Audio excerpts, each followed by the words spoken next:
Welcome to tonight's installment of our Summer of SABR Golden Celebration Series. I'm Dan Levitt, co-chair of the Business of Baseball Committee, and more recently, SABR's treasurer. I will be the host for tonight's event.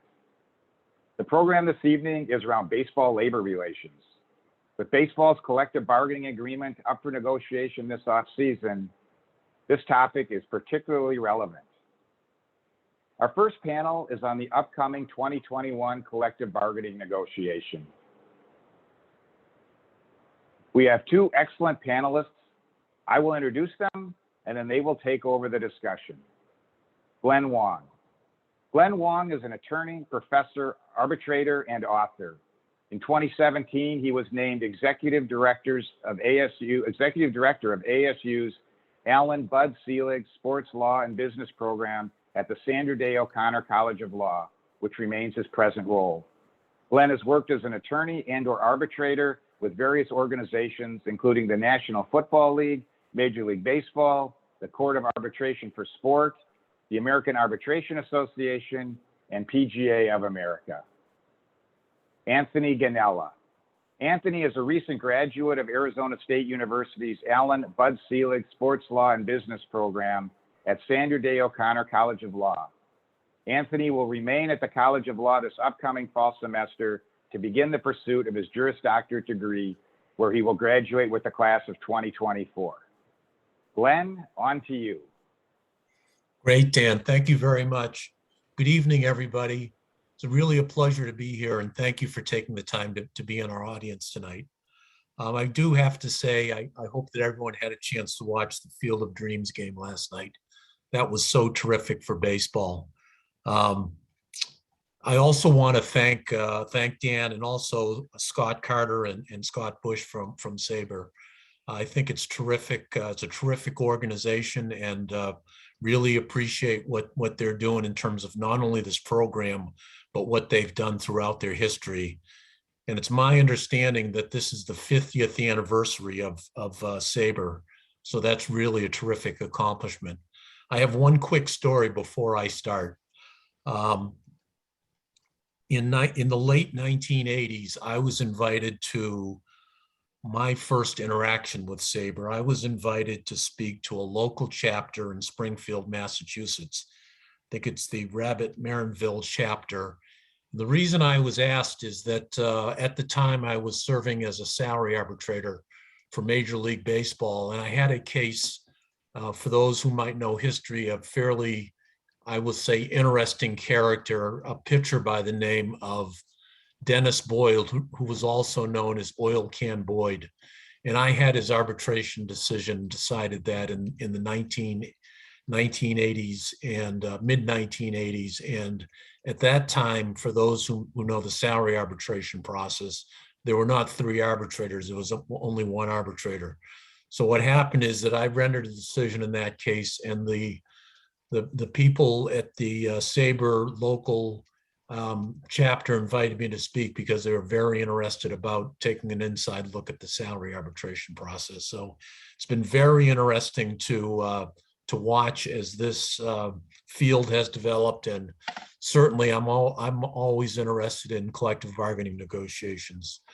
So in terms of this upcoming year, I will say that, and I mentioned this to SABR people, I don't have a lot of breaking news. These things usually develop slowly, but in this case, it's developed even slower, but I'll go into a little bit of that. But I just wanted to, Anthony, if you could pull up our PowerPoint presentation. Yes, sir. By the way, Anthony has been terrific in terms of putting this PowerPoint together, and in fact, it's done in part to help with the presentation, but we also want to make it a resource for you, because certainly not going to be able to go into all the details of what I have here, but I'm looking at this both as a way of updating you and giving this presentation, but also if it's an area that you're interested in, to take advantage of all the work that Anthony's put in terms of putting this presentation together. So the next slide, we'll talk about kind of four major areas of discussion that we're going to have here. And so I'm going to cover very briefly the history of the CBA negotiations. I'm going to talk about strikes versus lockouts if this situation might come to that. Talk a little bit about the negotiating parties. And then I want to spend and give you plenty of time to talk about the issues in terms of negotiations. So one change I know that in terms of how these sessions are usually offered is that questions usually come in at the end. What I'd like to do is to give you the opportunity to ask questions as we go along. And I'll specifically answer those, especially in the sections that I've just discussed, just to make sure that everyone's up to speed before I move along. So please don't hesitate. I really do miss the in-person to be able to answer that. So this hopefully puts us a little bit closer to that situation. So in terms of the history of Major League Baseball negotiations and why this is all important. And again, I'll just give you a real big picture here. So 1968 was the first time that Major League Baseball and the newly formed Major League Baseball Players Association put together a collective bargaining agreement. So one of the things, big picture, that's really interesting for me in terms of this collective bargaining negotiation process is you look at these sports, whether it's baseball and another one, and say, well, who really has had kind of the upper hand in the situation relative to the owners and the players. And so it's very clear from 1869 to 1968, almost 100 years, that I think everyone who studies this would say that the owners had the major advantage in terms of the employment relationship. And then we move to the next phase, which begins in 1968. And you'll see that I'm not going to go through them, but first one is 1968. And not only was it the first Major League Baseball collective bargaining agreement, it's the first collective bargaining agreement in all of sports, professional sports history. So again, just to give the big picture and also to point out one thing on here, and that is, if you look at the top, it gives the number of years of each collective bargaining agreement, and the ones that are indicated in orange also indicate when there has been some type of work stoppage, whether it's been a lockout or strike. So Anthony, if you could take us through to the next slide.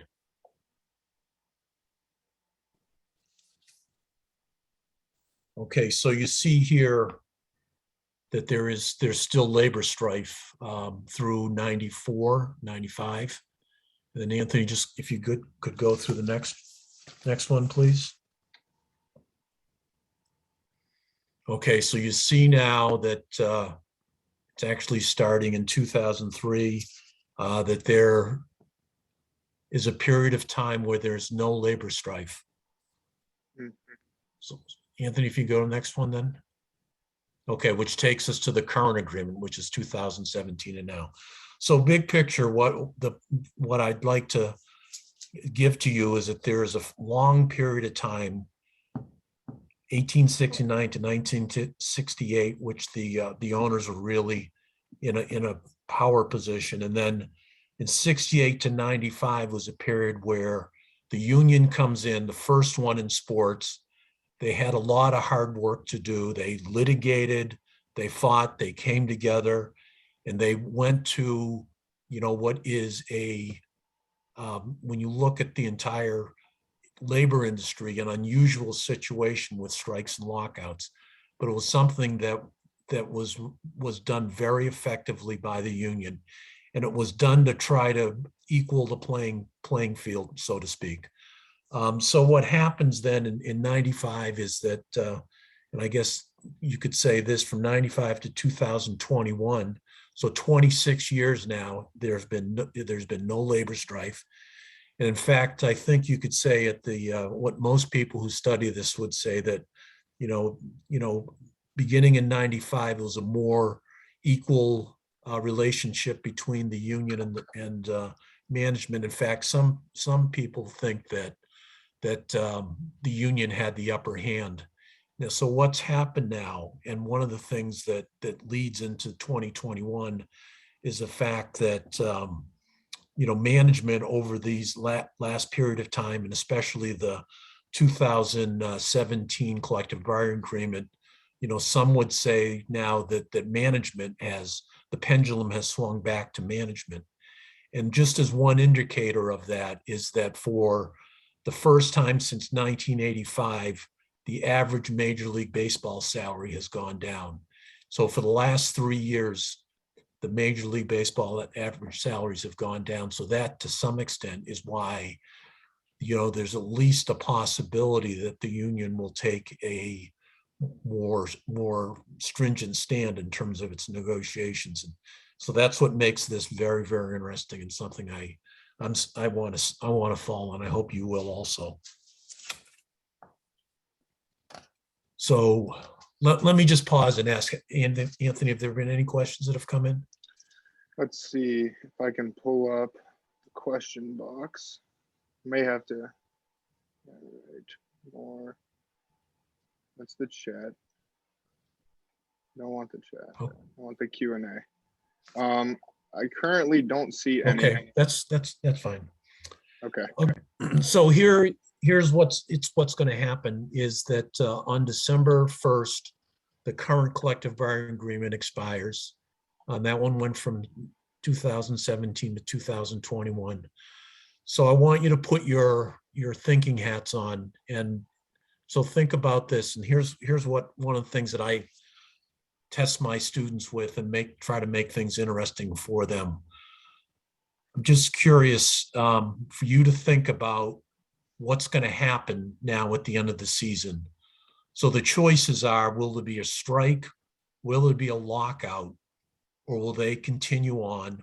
Or the other option will be that the sides say, we're too far apart and we're not ready to strike or lockout. Let's extend the agreement on a temporary basis. And that's happened also. So it's really a 4-part question in terms of what to do. So let me go through and make sure that everyone understands a strike versus a lockout. So a strike is a work stoppage, but it's the employees who perform the decision and make the decision not to perform work. And you'll see that there are other situations in other sports, and there are in baseball also, where there have been strikes. Now, one thing I'll point out to you as you look at this is that most of the strikes occurred in the earlier years. Now, if you move to the lockout, so the lockout is when the employer makes a decision to lock the employees out. So after December 1st, Major League Baseball owners could decide to lock the players out and put the players in a position that they're not going to be able to train, use team facilities, and then no spring training. And then if it keeps going on, then the start of the season, and that's when the salaries will be stopped. And that's when it'll really hit. So you might think that, why would the owners decide to lock out in the beginning of December? Well, that's a good question. In fact, they might not lock out, but I do think that the lockout, and if you look at the history in other sports, the lockout is what is used more often in recent history. So I think that the lockout is more likely than the strike. So here's the reason why why management goes to the lockout. In some situations, what the players have done is they have decided to strike at the time when it would hurt most financially for the owners. So one year when there was a strike in baseball, they did it just before they started the season so that the players would have some money in their pocket. And this is at a time when the agreement was expired and they just went on a temporary basis. So they wanted the players to have some money in their pocket because baseball players are only paid during the season. And they knew the TV contract was a time when some revenues were coming in. So they wanted it at a time when the revenues were hitting the owners' pockets, and they felt that they would have more leverage that way. To give you another example, when the NBA players first tried to set their union, what they did is they struck at the All-Star game, hours before the All-Star game, before it was about to go on TV, which is a big revenue generator for the NBA. So what has happened over time is that the lockout has become the more frequent and likely use of what management wants to do.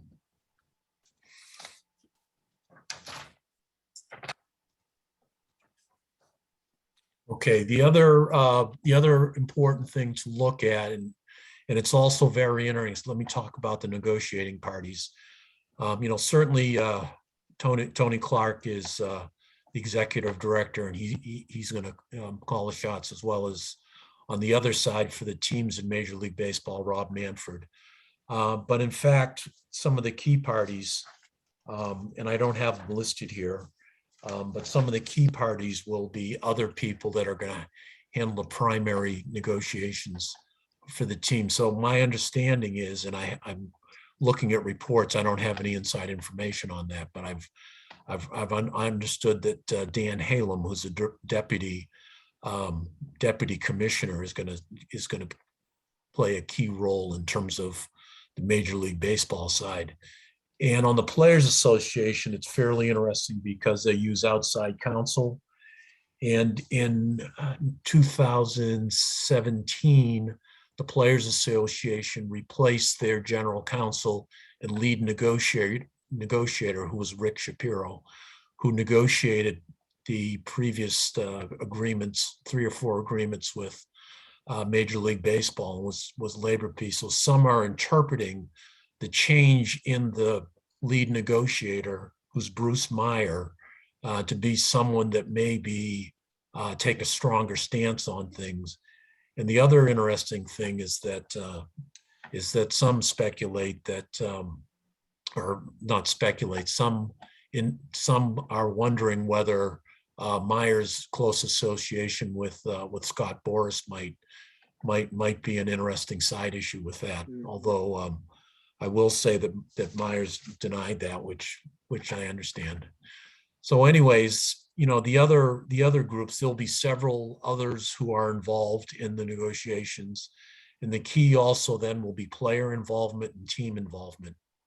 And I haven't seen a lot on who the exact principles will be on that. So, but that's something that's worth keeping an eye on. The other interesting thing that I'll just have you that I want to mention that I find very interesting, and something for you to follow as these negotiations are ongoing, is the fact that there really is a negotiation within a negotiation. So the obviously, Major League Baseball is representing Major League Baseball, but the interests of the Dodgers and the Yankees and the high revenue teams are much different than what some of the others, like Tampa Bay and the Pittsburgh Pirates and others who are in the lower revenue sphere. So what's interesting at the end product is, kind of what interpreting and looking at the influence of the various parties. And what certainly goes on in terms of negotiations is that we'll get, I think, as a public, a little bit in terms of what goes on between the parties, but understand, and it's a really important issue if you're involved in this industry, is that it's also very important in terms of not only negotiating, I would extend that to communicating with the parties and understanding that there's not always a similar interest that they're going with. And then what you'll see at the end of the day is, a collective bargaining agreement that will be a mix of interests. And now to look at the player side. So for example, the players that are new have different interests, and the newer players, a minimum salary is going to be very, very important.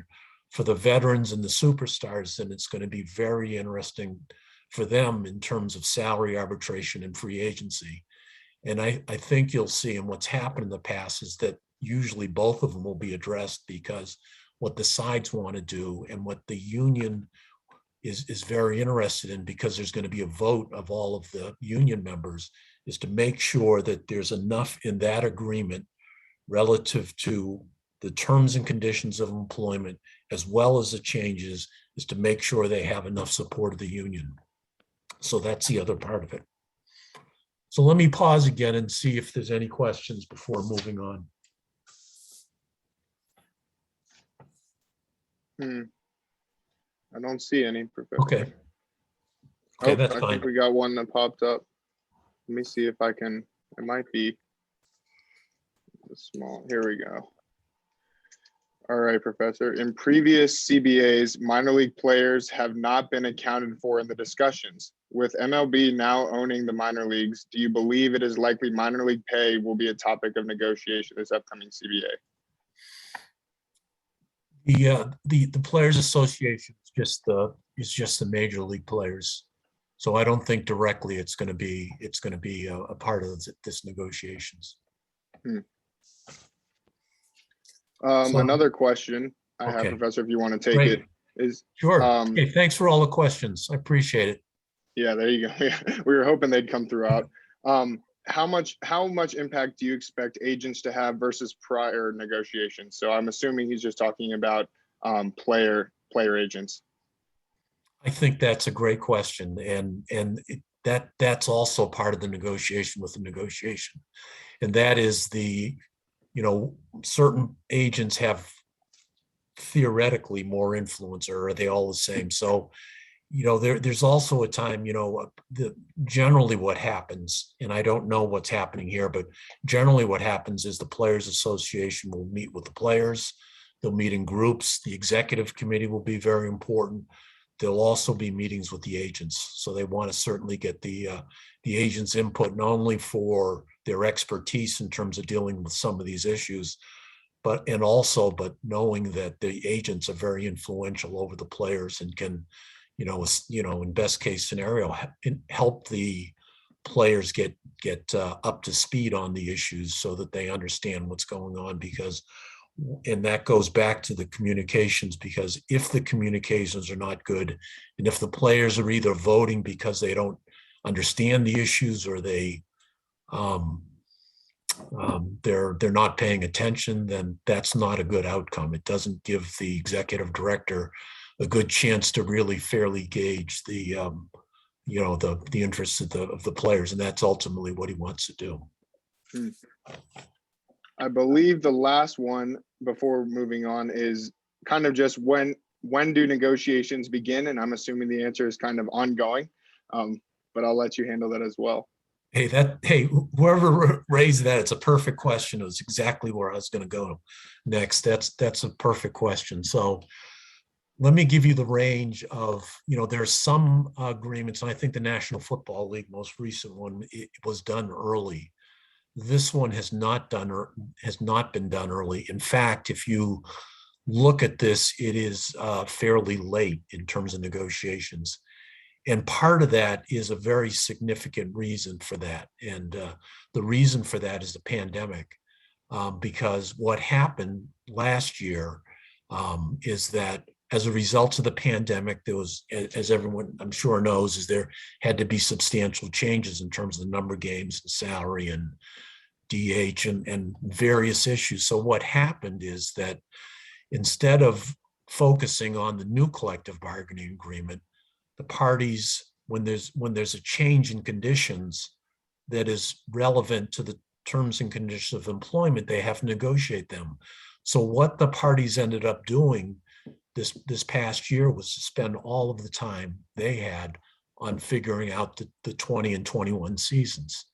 So that's the reason, both for the late start and also what I think makes this fascinating, because what happened in those negotiations is I'd say they didn't go all that smoothly. So that I think has led some people to say, there is, I'm not saying it's going to happen, but I'm saying there's more contentiousness between the parties than maybe previously. So what has happened is that in terms of the negotiations for a new collective bargaining agreement beginning after the 21 expires.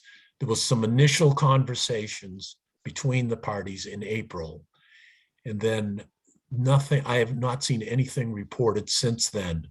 The parties were both, I'm sorry, Rod Manfred and Tony Clark, in their All-Star game question and answer period, were both asked about the collective bargaining negotiations, and they said they were going to try to start those after the All-Star break. So that's my understanding of where things stand. So unfortunately, I don't have a lot of breaking news, but there's certainly a lot of things that I think are really interesting. And the approach I'm taking on this is to give you some things that I've seen in terms of the issues and things that you can watch for. All right. Do you want another one, Professor, or would you like to move on? One last one, I suppose. One came in. Sure, I'd be glad to. All right. In other pro sports leagues, lockouts are usually centered around salary caps. When you stated you felt a lockout was most likely, do you think it's a salary cap that brings the owners to that decision? You know, I know the owners would, well, let me say, I can't say I know this. I think it's likely the owners would like a salary cap. I'm not sure that would be the issue in and of itself of locking the player out. I'd more generally characterize it as saying they want to preserve, they would do it to preserve their negotiation position and to be in control of setting when the situation is going to occur, rather than let the players decide to strike. Perfect. So with that, let's go to Anthony. If you could give me the list of some of the issues. Yes, sir. So these are some of, and certainly not all, because the collective bargaining agreement is several hundred pages and grows each collective bargaining agreement, which is the lawyers dealing with situations that come up. So this is a quick list of the primary. I wouldn't say, I'd say primary items, but there are others. So let me jump into it, Anthony, if we go to the next one. This is both some of the grievances and also some of the issues. But two things I want to point out that are fairly interesting, and you know, I don't know if they are going to impact these negotiations, but they might. The third bullet point there, clubs are deliberately losing games, tanking, but not spending money to acquire top players. So the revenue sharing process. One of the things that happened 3 or 4 years ago is that the union filed a grievance against a few clubs. As I recall, the Oakland A's, the Pittsburgh Pirates, and I think it was the Rays, and maybe a fourth team, but at least those three. And the reason for that grievance was that the revenue sharing proceeds that the small market teams, the lower revenue teams were taking, was not being used in terms of acquiring talent. And that grievance was filed 3 or 4 years ago, but it has not been decided. So that's sitting there.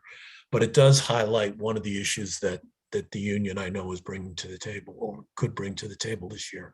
The other is, if you look at the last bullet point, is that earlier this year, the union filed a grievance for $500 million in damages because they dispute the number of games that Rob Manfred and Major League Baseball ultimately decided on. The number of games was 60, and the union believes that it should have been more, and they've used a figure of 82 games, and as a result of that, have filed a grievance for $500 million based on the truncated 2020 season.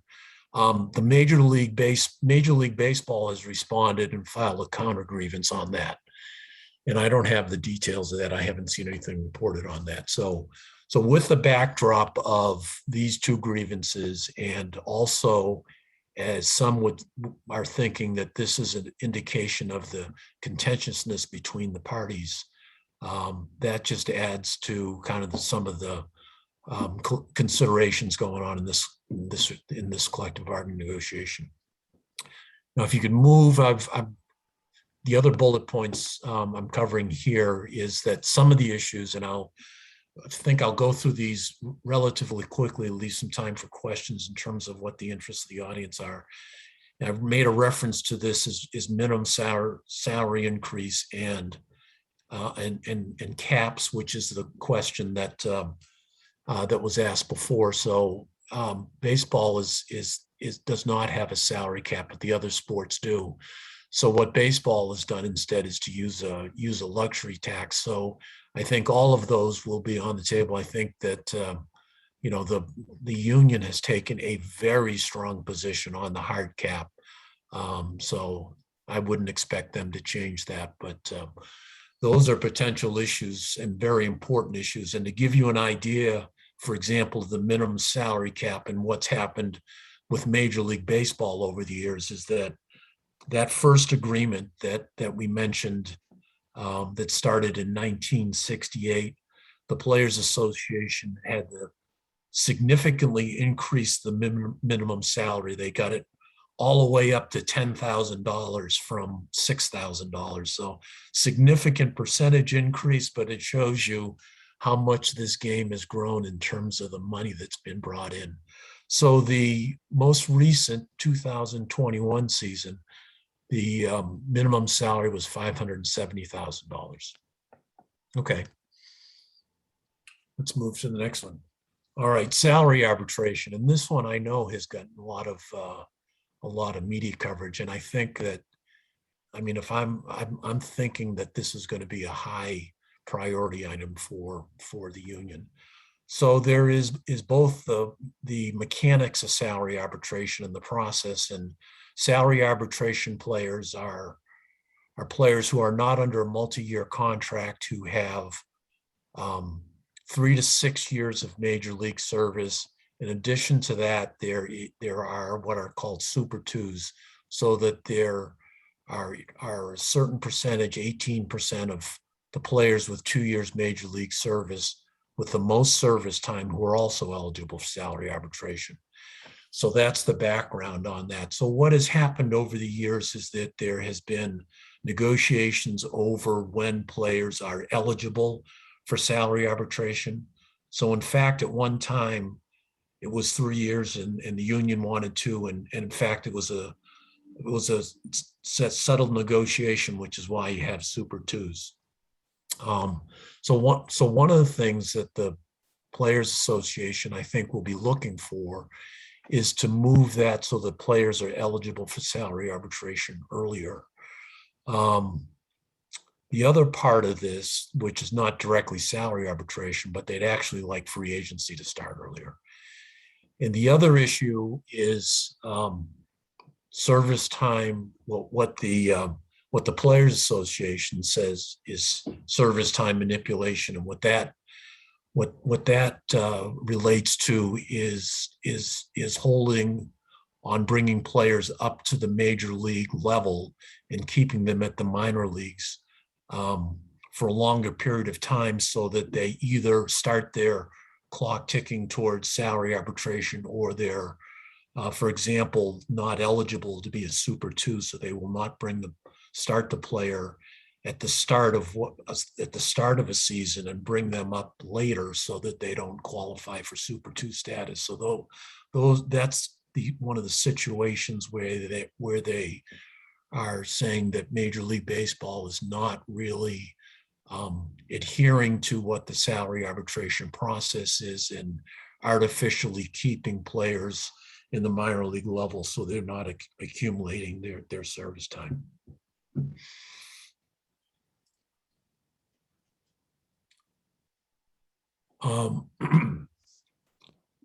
league revenue sharing and competitive balance and integrity. There is a revenue sharing process in place, and there will be, they're different. This one's going to be interesting because they're different situations relative to the teams and whether they want to increase or decrease the revenue sharing, or whether they want to change the formula and include local revenues or just national revenues.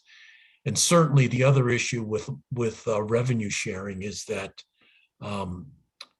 when the term revenue sharing is used, what's also very important to understand is that it's not all revenues, and it's only certain revenues. So one of the issues that comes up sometimes in these negotiations with sports leagues is to include certain revenue streams that are not included in the previous collective bargaining agreement. So that's the revenue sharing, and to some extent that ties into the competitive balance. One of the issues that I think will be high on the players' union side is the fact that they feel there should be more competitive balance, not only to create interest in the game, but the part they're interested in is they've looked at the lack of activity in the free agent market, and they think there should be more teams that are interested in free agents. And what the union would like to accomplish is more competitive balance so that there is more teams that feel they have a legitimate chance to compete and therefore go out and be active on the free agent market. So with that, let me stop because I do see that there are some questions that have come in. So Anthony, let me see if you're able to see those questions. Yes, sir. Let's pull these up real quick. Where'd they go? Don't minimize. Q&A. Perfect. All right, Professor. So we'll start with the top one. Will on-field rules be discussed in these negotiations, or will the commissioner's office retain that authority?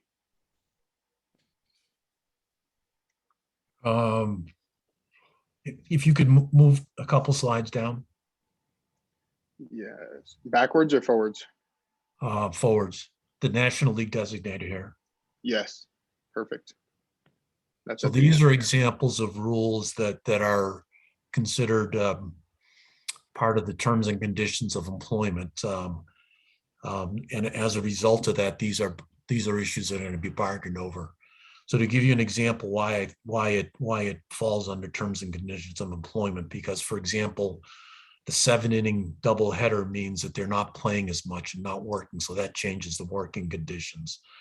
The designated hitter, will have an impact on how the rosters are made up.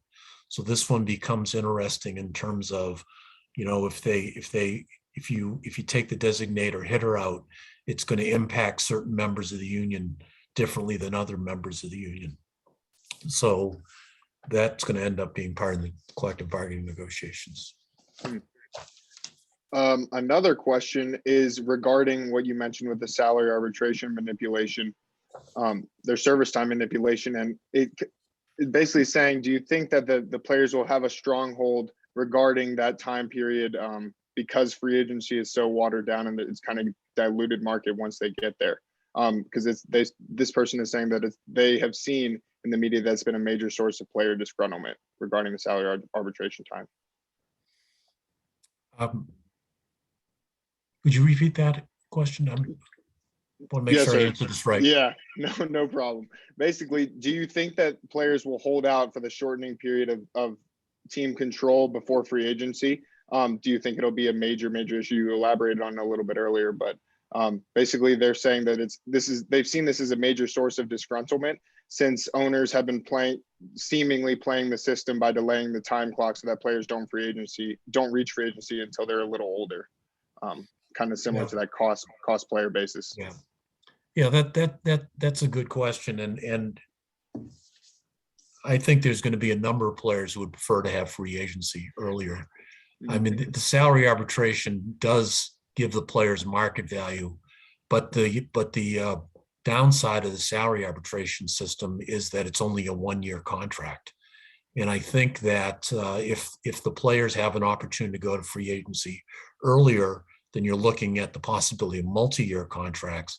The other thing that I see in terms of how the system works, and I think the players are concerned about this, is that, given baseball and given the minor league system, and given when players come up to the major leagues, oftentimes they're getting to free agency when they're past their prime. It's hard for them then to get multi-year long-term contracts because the teams have done their homework and they see the downside with the latter years of the contract. So the clubs, take that into consideration. So I think that what they'd see is that if they're able to get into the free agent market earlier, then they could get those longer term contracts.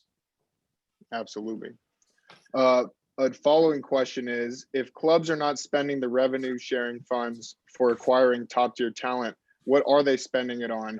And also, what, if anything, can be done to prove tanking exists, and how will they combat it?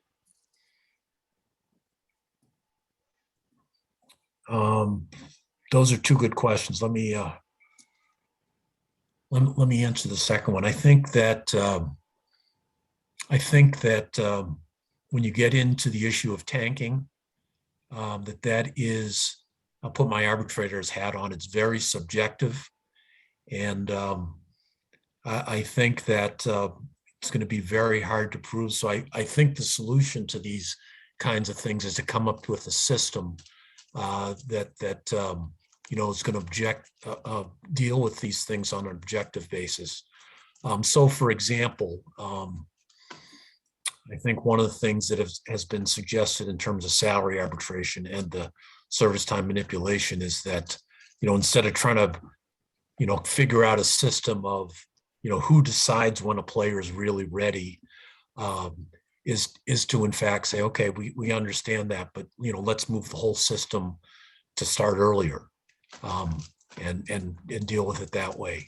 I don't think the solutions are going to come with these subjective determinations and more arbitration. As much as I'd like more arbitration cases, both as a professor, but I think they're going to try to come up with objective criteria so they don't get into that. And the first part of that? The first part, actually, let me see. Let me go to the answer real quick. The first part was, if clubs are not spending the revenue sharing funds for acquiring talent, what are they spending it on? Okay. This was in relation to tanking. Mm-hmm. Yep. I can't answer that because I'm not familiar. None of the books of those teams are available. So I guess it's somewhere in the club system other than player evaluation. I'm sorry, player talent acquisition. Good answer. Another question is, in 2017, popular wisdom was that the two parties would settle given the losses that would be incurred with a strike or a lockout. What about this impact is in the upcoming negotiation? So sort of to elaborate, we've seen a big push from MLB pushing their young stars. How much of an impact would a labor negotiation, lockout, or strike have on the sport of baseball going forward? That's a really good point. And I do want to say, I've referred to two different things. Let me tie them together. There's a lot of money that's increased in terms of baseball, both on the player side and on the management side. And one of the things that's changed over the years is that, when you get into a strike and lockout, it's basically, can I get the other party hurting more than me? And that's what gives the leverage. And the problem right now for either side taking that approach is that there's so much more money involved. So I think to some extent, the contentiousness is part of what says there might be a strike or lockout. But the other part of that, when you look at what other leagues have done and you just look at the numbers, is that then reduces the possibility of a strike or lockout. And the other part is well taken. That is that, I think there's really some exciting things that are happening in baseball. And I think that, the Field of Dreams game and the young superstars, thought the All-Star game was very well. I mean, there's really some things to build on. And if you get into strikes or lockouts, then, that's going to take away from the momentum of the game. And I'll tell you the other thing that is kind of undervalued, and I'll use the NCAA as an example, is that they, really, continue to do what they wanted to do, without really taking into account the consumer. And, the consumer at some point is most interested in the game, but at some point, they just get turned off. And I think that one of the pressures on baseball is that it hasn't done quite as well as some of the other sports. And so I think there's going to be, and I hope that both sides take that into account as they go forward. Well said. Very well said. Now, this question is, they phrase it as, how would earlier free agency impact competitive balance? And I'm assuming it's in relation to moving the time it takes to free agency up from 6 years.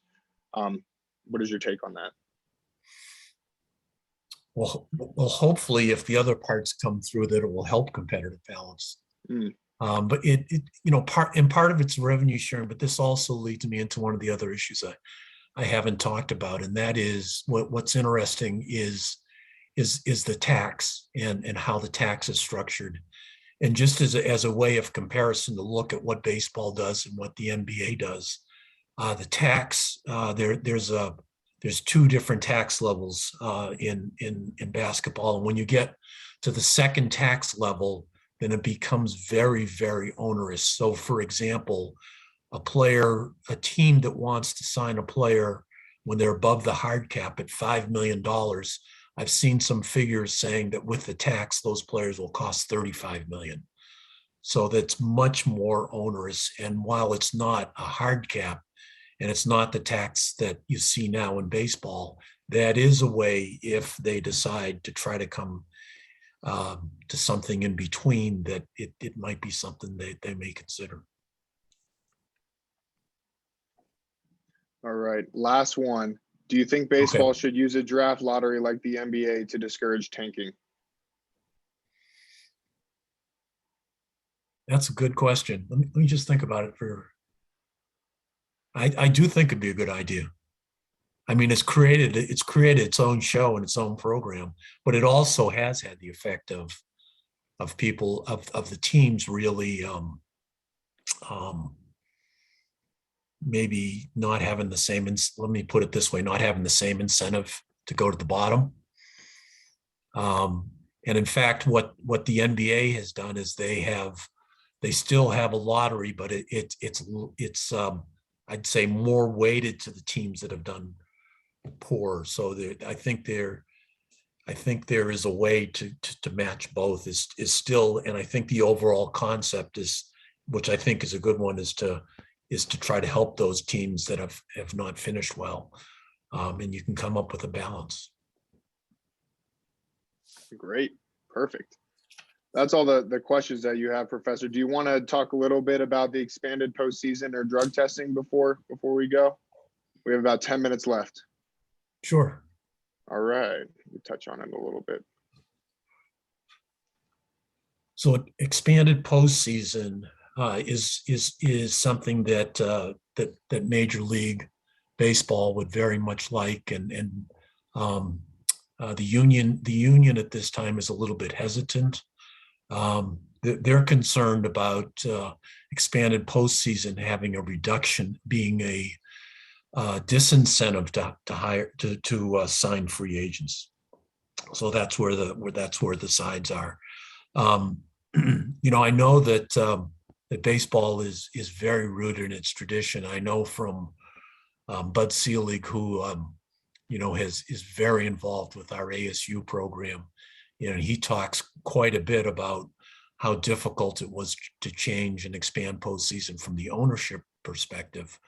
So it is a little bit interesting to see that it's now the owners that want to expand it and not the players. But I'll just say this, and not in terms of baseball, but I will say that I've seen all of the other leagues expand their postseason, and I've seen all of them be successful with it, and I think that I would be optimistic that there'd be a way to satisfy those player interests. It might not be directly here, but in terms of, and how these agreements come down is if the players say, well, if we're going to get some help here in salary arbitration, if we're going to, and or change free agency and increase the minimum salary, that we've taken care of that. And then, and we can look at the money that the postseason brings in, and to make sure that the amount that's generated by that, the appropriate amount goes into the players' side of the revenue, then that's something that I think is how an agreement will be put together. All right. Excellent. All right. Do we have any other? Are we at the end, Anthony? Yes, sir. We are at the end. That's great. Okay. Perfect. Well, I just wanted to make sure that I thanked you, Anthony. Really appreciate the work you did on this, and you're going to be really, really successful, and you're going to be a great attorney on this. And just so you know, I have to say, our sports law and business program is terrific, and we have Anthony as a representative of it. And I'll just say to all of you in the audience that this research part and learning is really, really important to me. And I'll just say that, before Arizona State, I was at UMass, and 3 of my students of the program at UMass ended up being general managers in baseball. So this whole field and the importance of having both the understanding of baseball, but understanding of the labor issues and the business issues are really critical. And organizations like SABR are very important in terms of providing you the kind of background, if it's something that you're interested in following, and even if especially if you're interested in a career in this area. So thank you very much. Enjoy the rest of this evening and enjoy the conference. And thanks very much again, SABR. Oh, Professor, you got a few questions if you want to answer them real quick. Sure. All right. The first one being, who are the GMs? That's the entirety of the question. Ben Cherington. Ben Cherington, who's with Pittsburgh right now and was formerly with the Red Sox. Neil Huntington, although he's no longer, he was the general manager of the Pittsburgh Pirates. And Chris Antonetti, who was the general manager of the Indians. He's now been elevated to president of the Indians. Perfect. All right, last one. Assistant GMs and a lot of other people in baseball. Yeah, you're exactly right. Last one for you. Shorter regular season or World Series at Christmas? Your preference. My preference? I suppose. My preference is a shorter regular season. And I think but that's kind of the pressure. But I also understand, and the reason it hasn't happened is that, when you take that out, take it out from the owner's side, you want to take it out from the player's side, and there's a reluctance then from both sides when you're taking that out. I think what some of the sides are trying to do, and watch this as kind of a new way to handle these things, is what the NBA is trying to do with a mid-season tournament. So what they're trying to do in that situation is reduce the number of regular season games and come up with something that's going to produce enough money to make up for the money for reducing the regular seasons, both of the teams and the league. So one of the things that's really important with this is to understand that when you go through these things, you have to think about both the player side and the management side. And the other part that's really interesting about this, when you talk about it, is, and what we really all want is, what can we do here to grow the game, as well as making sure that we don't take a step backwards in terms of compensation of the players or value of the teams. Mm-hmm. Yes, sir. What would you put the odds of a lockout or a strike, or a lockout or a strike? Well, actually, I'm going to turn that around. I'm going to have the audience, this is an honor system, write down whether they think there'll be a strike, lockout, whether they'll just continue on the next season, or whether there'll be an agreement. And this is if you guess wrong, what you have to do, everyone has to join SABR again. If you lose and you're wrong, you have to join SABR and you have to make a donation, even if it's $1. So part of what I enjoy on this, and I always ask the students, it's really easy for all of us to be the Monday morning quarterback. So what I like to do during the semester, so what I'll do this fall with the ASU students is go into class and say, all right, what do you predict? Tell me what you predict. You get an A if you get it right. You get an F if you get it wrong.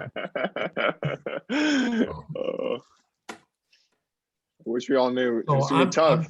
I'll be an optimist. I'm hoping that. Well, I'm thinking. If I had to bet, I bet they're not going to strike a lockout. Gonna need another Cal Ripken to save baseball, Professor. Well, we have there. I love Cal Ripken, but there's a lot of young talent there. I'm not worried about that. It's so nice to see. Absolutely. Thanks again, Anthony. Thank you, Professor. And the audience. Wonderful.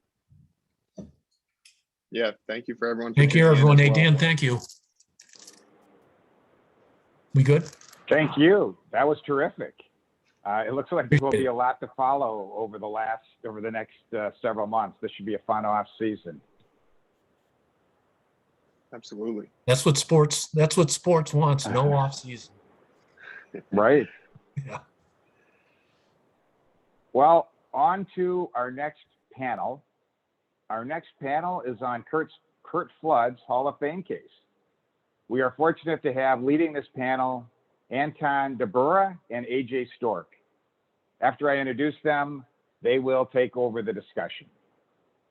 So Anton DeBura. Anton DeBura was named Executive Director of the Johns Hopkins University Information Security Institute in 2012 and joined the faculty of the Johns Hopkins University Department of Computer Science as an Associate Research Scientist, where he runs the Sports Analytics Group. A co-owner of the Hedgerton Suns, Anton was also named co-director of the Johns Hopkins Institute for Assured Autonomy in 2018. AJ Stork. AJ is a secondary mathematics teacher at Baltimore City College, where he serves as faculty liaison for the Sports Analytics Club program. The Sports Analytics Club program's mission is to advance STEM education and relevant professional careers for young women and men, driving sports as the educational platform, specifically in underrepresented communities.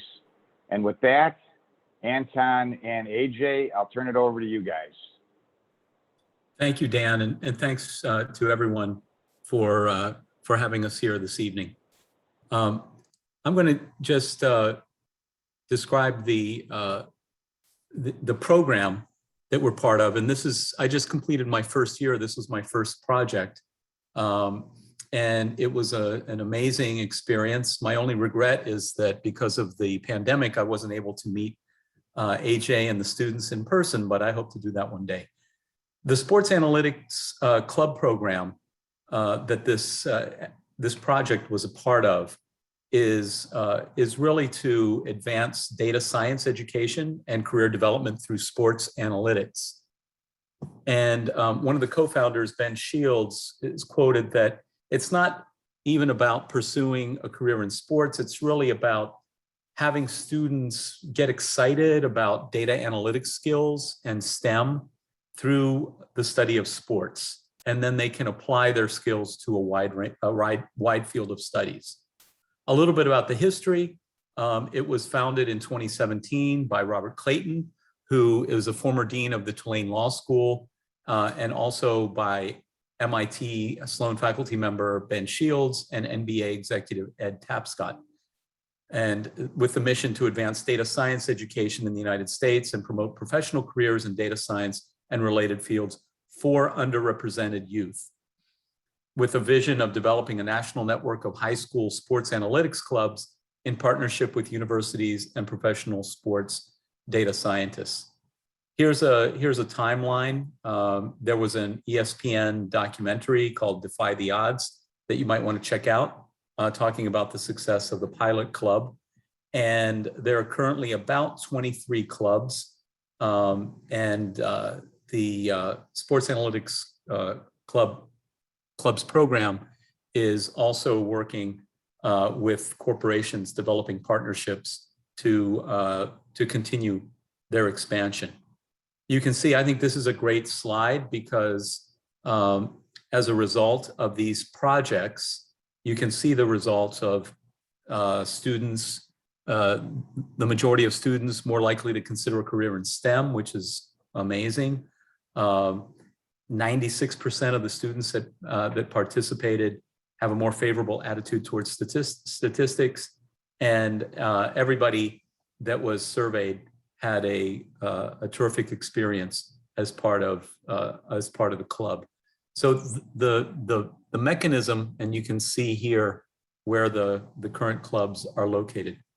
The mechanism, the projects for the clubs are to identify athletes, primarily minority athletes in baseball, college and professional football, and college and professional basketball, and make cases for the Hall of Fame for them. And so tonight, you're going to hear about the project for which I was a university analytics consultant.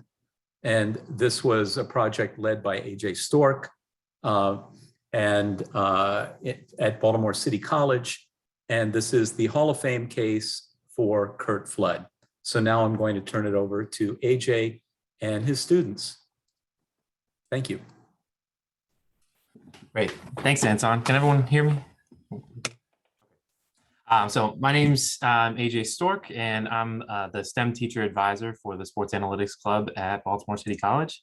I just wanted to start off by giving you a brief overview of what our school is, and then I'll introduce you to the two students that we have with us this afternoon, so that who are going to go through the research that we did and kind of present some of our findings in what we did, which was developing a portfolio to get Curt Flood inducted, or to advocate for Curt Flood's induction into the National Baseball Hall of Fame.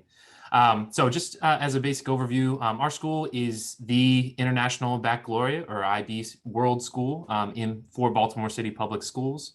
And as such, we provide students access to both a rigorous college preparatory academic program and high caliber extracurricular activities like the sports analytics program. And in both of those fields, we look to incorporate both communication, intercultural awareness, and inquiry-based learning. And one of our core kind of goals is for students to become committed and responsible citizens active in both their local and global communities. And so this was a really great project that was brought to us by Dean Clayton, who's the CEO and co-founder of the Sports Analytics Club's program. So this year we were working with members, including Harry and Cole, along with Anton, who is our university advisor, and then our professional sports analyst advisor or consultant, Scott Lewis. And we conducted an in-depth statistical analysis of Curt Flood's MLB career, and then developed a stats-based portfolio to advocate for his induction, as I mentioned before. So today, as I said, we have two of the lead student analysts, Harry and Cole, and I'm their teacher advisor, and we're going to be presenting the work that we have. Harry, Cole, you want to just say hi real quick and kind of say, you know, what grade you're going into and kind of what got you interested in sport analytics? Sure. Yeah, so I'm Harry. I'm going to be a junior this coming fall, and I don't know, it's love of sports kind of got me interested, and also interested in like the statistical side of sports. Yeah. I was gonna say you're on the baseball team, you're on the soccer team, pretty involved in sports, but then you're also, you know, really into different fantasy sports as well. I know for sure. Yeah. Yeah. Good. Cole, are you there? Can you hear? Yeah, I'm Cole. Sorry, my camera isn't working right now. I don't know. But I'm also going to 11th grade. And I just like have always loved sports and have always grown up with love for sports. And this like presented opportunity to like maybe take that and like maybe try to consider it as like a career path and like just like open my eyes to like ways to do that. And I thought that was awesome. So I decided to give it a shot and I've had a great experience. Awesome. Yeah, and I before we start, I do also want to call out these two. They were really involved this year, and this, as you all know, this past year, school year, was a really difficult year with COVID-19. Most of the year we were virtual, and they stayed engaged throughout the entire project and really brought it to fruition. And so we're excited to share with you all kind of what we put together. So I'm going to go ahead and share my screen here. Let's see.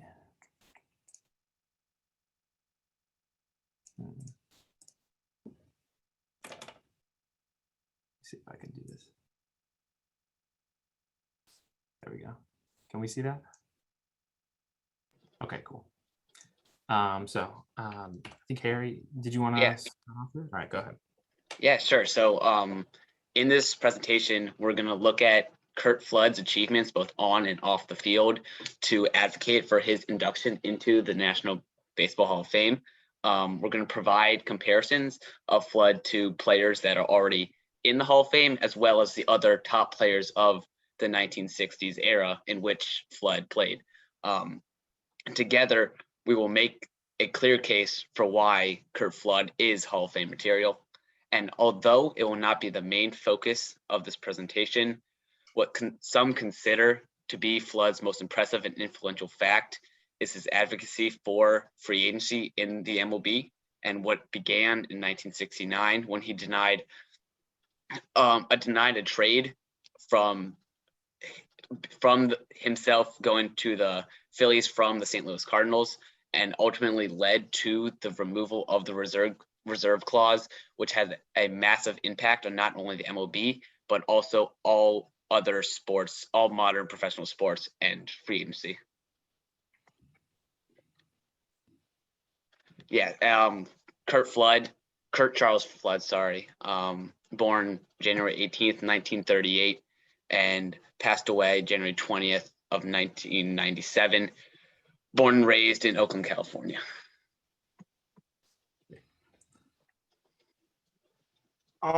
Curt Flood started his career at the Cincinnati Reds in 56 and 57. Over 2 seasons, he only ended up playing 8 games. But then he was traded to the St. Louis Cardinals, where he did most of his work and put up an extreme resume. 58 to 69 was his prime, and when he truly was a leading member of the league. He was All-Star 3 times, won the World Series twice, 7 consecutive Gold Gloves, which is only done by a few other people of all time. And later, he was inducted into the St. Louis Cardinals Hall of Fame. In 69, he pretty much denied being traded to the Phillies. This really halted his career. And his prime could have continued many more years, but he took a stand here for others and for himself that ultimately ended up forcing like his prime and his big playing days to be over. 70, 72, he sat out the 70 year and only played 13 games in the year 71 due to the court case. And then way past all this, in 98, the Curt Flood Act was passed by the U.S. Congress, which shows his legacy. Yeah, and we'll talk about that a little bit more. So just like a list of his accomplishments, the 7 consecutive Gold Gloves, the 3-time All-Star, he went to the World Series 3 times and won it twice. Within his prime, 6 consecutive years of top 25 MVP voting, the St. Louis Cardinals Hall of Fame, the Curt Flood Act, the Curt Flood Rule. All right, and so I'm going to talk a little bit about just the basic methods that we had, and then we'll go into some of the findings that we had. So for our basic strategies, we wanted to analyze both his defensive stats and his offensive stats, so we can see him as a full, well-rounded player. In the past, a lot of the arguments have been made solely for him to be added to the Hall of Fame have been solely based on his reserve clause, his involvement in the reserve clause. And so we wanted to see if his statistics stacked up against other players that are already in the Hall of Fame and other players of his time. And so the defensive stats that we analyzed were fielding percentage, putouts per defensive chances, total errors and errors per season, and then total zone, which we'll discuss kind of what each of those are as we get to those slides. And then for the offensive stats, that was BABIP, or a batting average on balls in play, WAR, wins above replacement, and then average hits per season, and comparing him to other people of his time for those stats. So here are a couple kind of definitions of those terms. I'll just leave those up for a second in case anyone doesn't know what these are. But as I said, we'll go into those a little bit more as we talk about the results of our findings. So I'll give you all a second to take a look at that.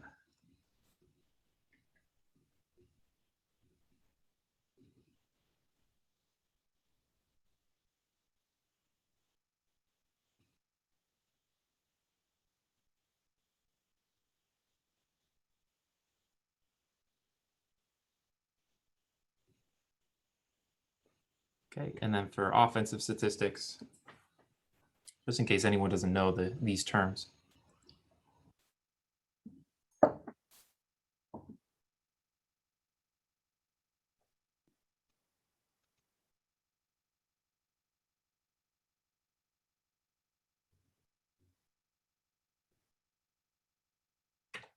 Okay, and then the last thing in this presentation, we use a lot of different graphs, mostly ones that people are familiar with, but one that we felt needed maybe a little bit more definitions because some people may have not have seen it in a while, are box plots. And so this is an example of one of the box plots that you'll see in our results. And basically what we're doing with a box plot is you're comparing the quartiles of the data set, right? So you're looking at each of those vertical lines represents a 25% mark. So let me see if I can pull up a pointer. So this area right in here is 25% of players that were analyzed. So the wider the gap means the bigger the spread, right? So same number of people, but more spread out. And then so below this line would be the bottom 50%. Above this line, that's the median, is the top 50%. And then again, this whisker up here, box and whisker plots is also what this is called, is the top 25%. And so as you can see here, we often highlight some of the key players that or names that people will recognize. So you can see how Flood compares to those players as well.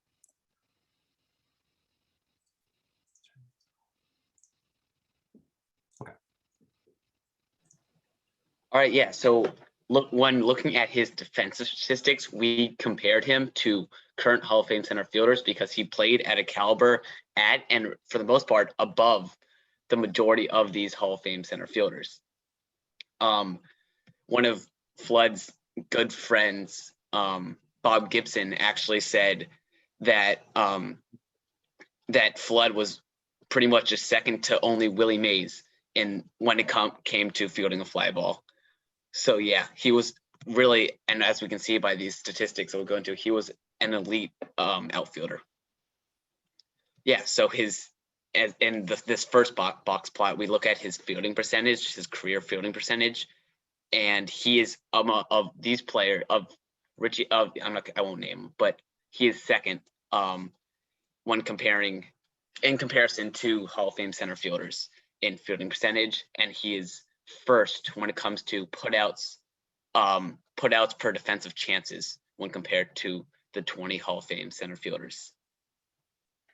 Next, we have total errors and errors per season. As we can see, he is at the top when it comes. He has the fewest errors per season, and the second fewest total errors in his career, only behind Kirby Puckett.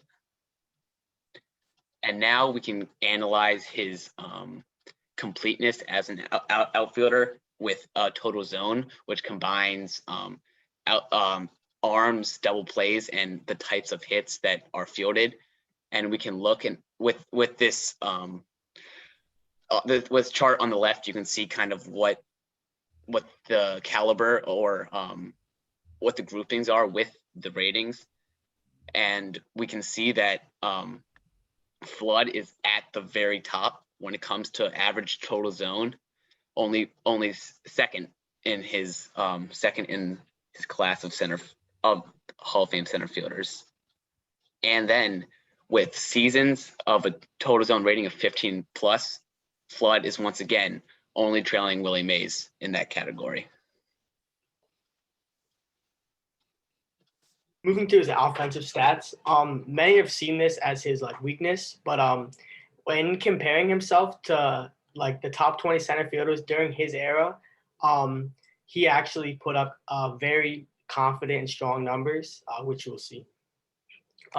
This is a list of the top 20 the top 20 center fielders in his era. So one of the pitchers said that he was the toughest out in the National League, meaning, as you'll see, he constantly put the ball in play and constantly was able to get on base. Okay, so the main thing to understand when thinking about his offensive stats, and the reason we're comparing them to his stats, not to Hall of Famers, but to players of his era, was because the 60s was the greatest pitching era and the lowest batting average era in all, and only compared to the 1920s, meaning that everyone was hitting at a lower level. So just looking at the batting average compared to modern Hall of Famers does not give a good perspective. So yeah, as I said, so the 1960s was the eras of the ERA, meaning that pitchers were pitching better than they ever had. No one was hitting the ball. And as you can see, as this trend as time has gone on, it's gone farther and farther up, meaning that people are scoring more runs and hitting the ball better. So as you look at modern center fielders and more modern Hall of Famers, you have to consider how they were doing compared to their era. So just like the ERA, batting average is going to reflect that. So the 60s, as you can see here, as low as it gets, only compared to the 1920s and before. So the first stat we're going to be looking at is wins above replacement or WAR, and it's the number of wins a player brings when compared to a team without them. So this adds offense. It's primarily offensive, but also does add a little bit defensive in it. And as you can see, he's way above the median, and so he was playing at a very high level compared to players of his era. And then if you look at his average hits per season, he averaged 124, which was above the median of these center fielders, showing that he was a great hitter of his era. Just because he doesn't have the same statistics compared to modern Hall of Famers, he was still hitting better than most people in his era. BABIP, or batting average on balls hit in play, he was the 5th out of these 20 outfielders, passing Willie Mays. And this basically is able to show that when he put the ball in play, he was able to make it a hit more than other people. So the last stat is batting average. As you can see, out of these 20 outfielders, he is the 7th batting average. He had the 7th best batting average, meaning he's way above par. Yeah, and these are just comparing to the top 20 from that era as well. So top 7 of that top 20. Great. Thank you, guys. That was kind of the core of our analysis was, all right, so let's compare him defensively to all the existing Hall of Famers and then compare him offensively to the 1960s center fielders as well, or batting averages and everything in there. And then after we did that core analysis, one other thing that we wanted to think about was, a big part of Curt Flood's story is that his career was cut short. And so what we decided to do was look and see if we were just looking at those years, right? His prime, the 1960s, and comparing him to other players during that time. How does he compare? And this was a way to see kind of how standout he was during that era. And so we'll go ahead and take a look at those real quick. So offensive, again, looking at the batting average on balls in play, he was, again, really high up there in the top 25%. Again, that's a .316 or 316 BABIP. And again, that's top 10% of the 60s era outfielders. And that's above, as you can see up here, above Mays, Mantle, and Ashburn, above all of them during those 10 years. Then for defensive, again, this is a defensive runs above average is another all-around statistic. And so this one talks about during this time, again, rating of 78, which ranks second only to Mays. So again, you can see him up here as one of the outliers in comparison to other outfielders of that era, again, of those 10 years, second only to Mays once again. And then fielding percentage, again, we know that he was a strong fielder. Defense is what he's known for, but many people didn't know that he was the top fielding percentage in the 60s era. Ranks number one out of all 60s era outfielders, not just center fielders, all outfielders of the 1960s, and with a 98.9% fielding percentage. Yeah, so now now that we've touched on the in baseball part of him on the field and his excellence on the field, we can talk about his excellence off the field and what he did for the game of baseball. And so here we actually have the letter that Curt Flood wrote to Mr. Kuhn, I'm not sure, sorry, I don't know how to pronounce that, but of the Phillies, saying that he was not going to play for the Phillies. He wrote, "After 12 years in the major leagues, I do not feel that I'm a piece of property to be bought and sold, irrespective of my wishes. I believe that any of the system which produces that result violates my basic rights as a citizen and is inconsistent with the laws of the United States and of the several states.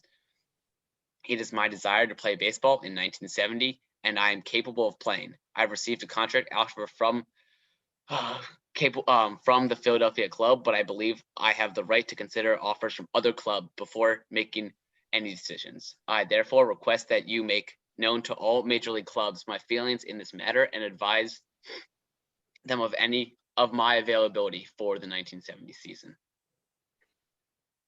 And yes, but with this fight that Curt Flood put up, as Mr. Stork said recently, many believe that he hurt his career in the process, hurting what could have been a already Hall of Fame career.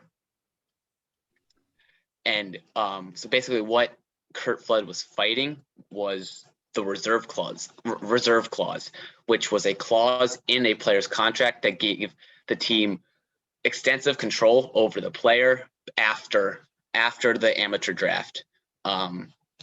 Before the draft, the player could negotiate with teams, but once drafted, the player's career was basically in the hands of the team, not the player.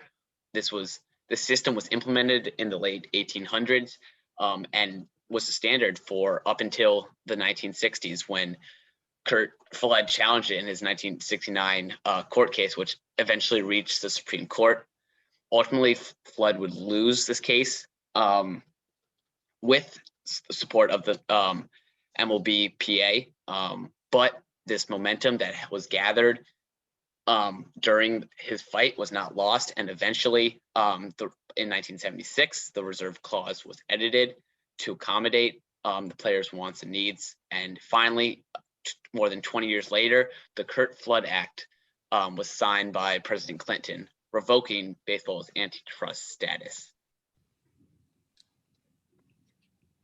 Yeah, and just to put it all in conclusion, Curt Flood, based on and off the field, and due to his sacrifices made not only for himself but for the game of baseball and all of professional sports in the future, he definitely deserves a spot in the Hall of Fame.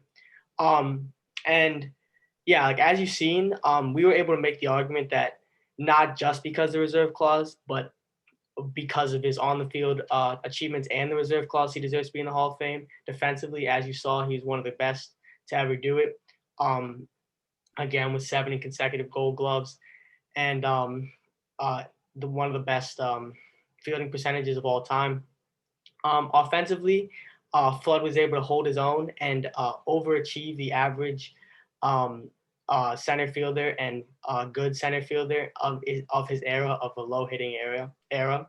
And putting all this in consideration, and considering that he virtually threw away part of his prime to help others, and the stats he was able to put up, we believe, and we hope you now believe, he deserves a spot in the MLB Hall of Fame.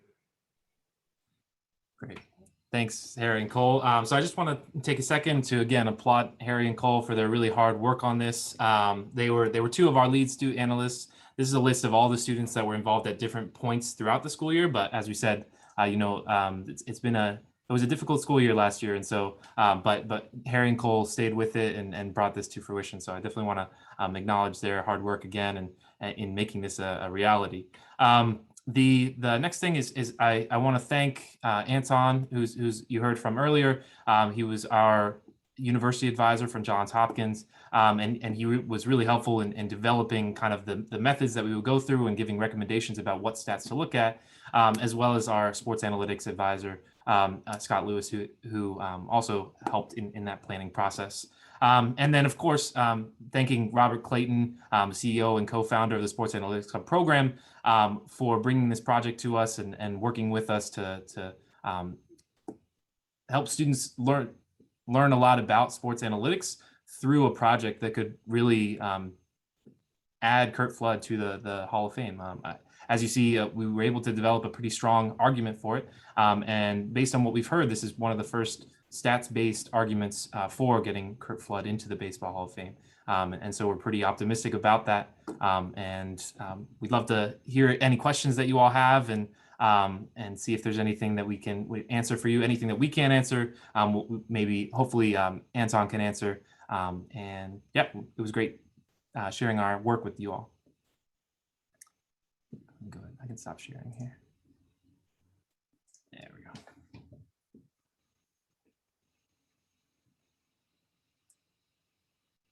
Let's see. So there's a question here. It says, many of the Hall of Fame center fielders are in the Hall because of their offense. Did you compare the Flood to the Hall of Fame center fielders on offense using your adjusted stats, such as OPS plus?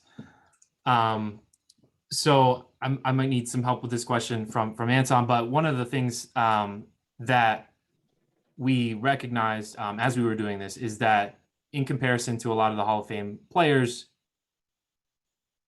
Curt Flood's offensive stats weren't as strong, just based on those core, those base values. And so instead what we did is we compared him to people from his era, because as Cole said, during that era, it was hard to be a good offensive player during that time because the pitchers were so strong. And so Anton, do you have anything else that you could share about that?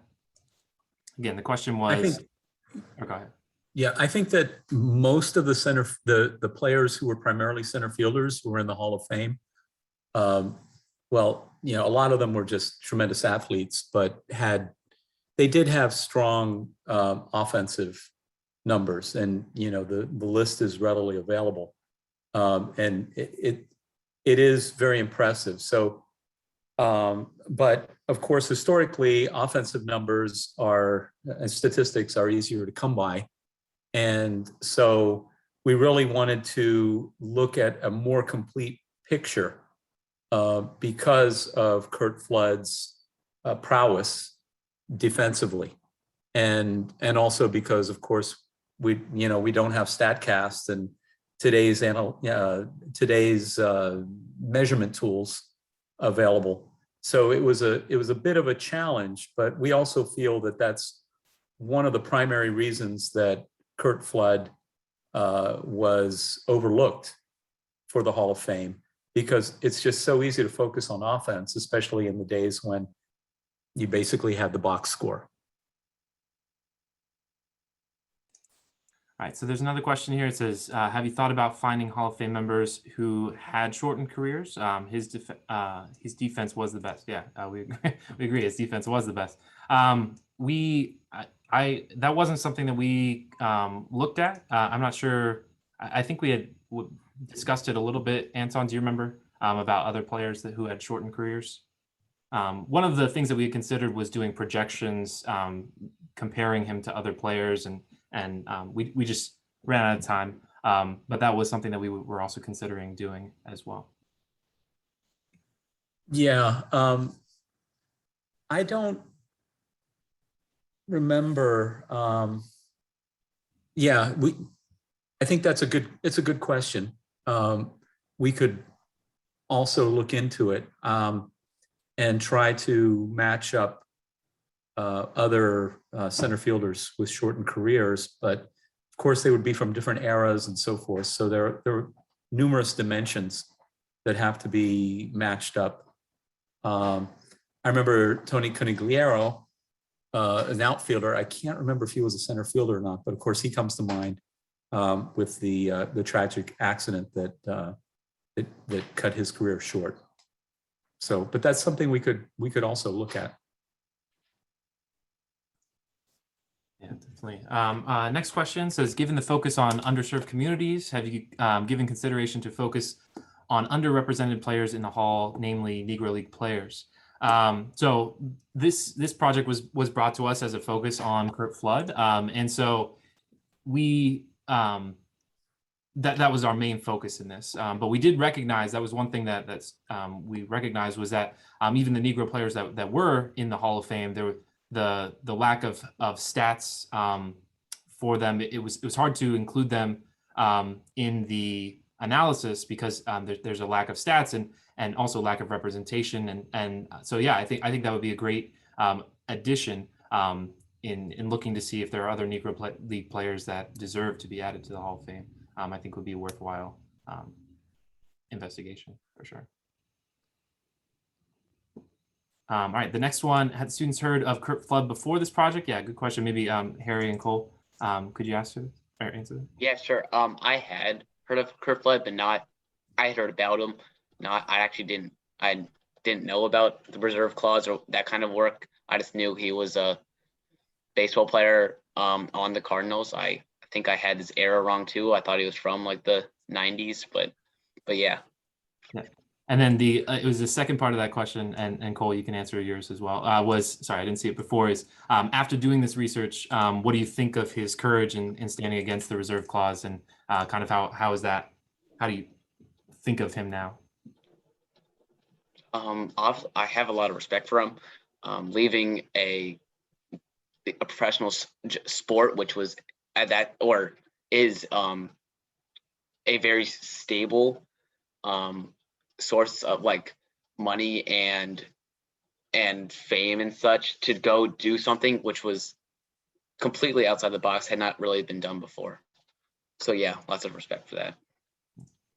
Cole, again, same question. Did you know of him before, and then what are your thoughts on him now after doing this research?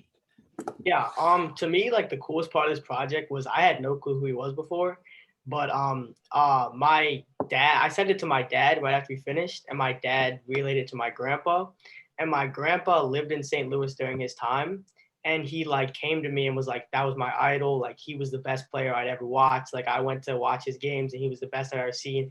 It is an absolute shame, like, and then he knew all the history, and it just showed me like that like he's been forgotten, and like he was talked about like he should be a Hall of Fame player, and like he was like one of the most elite players of the time, and he was viewed as one of the most elite players that with people that watched him.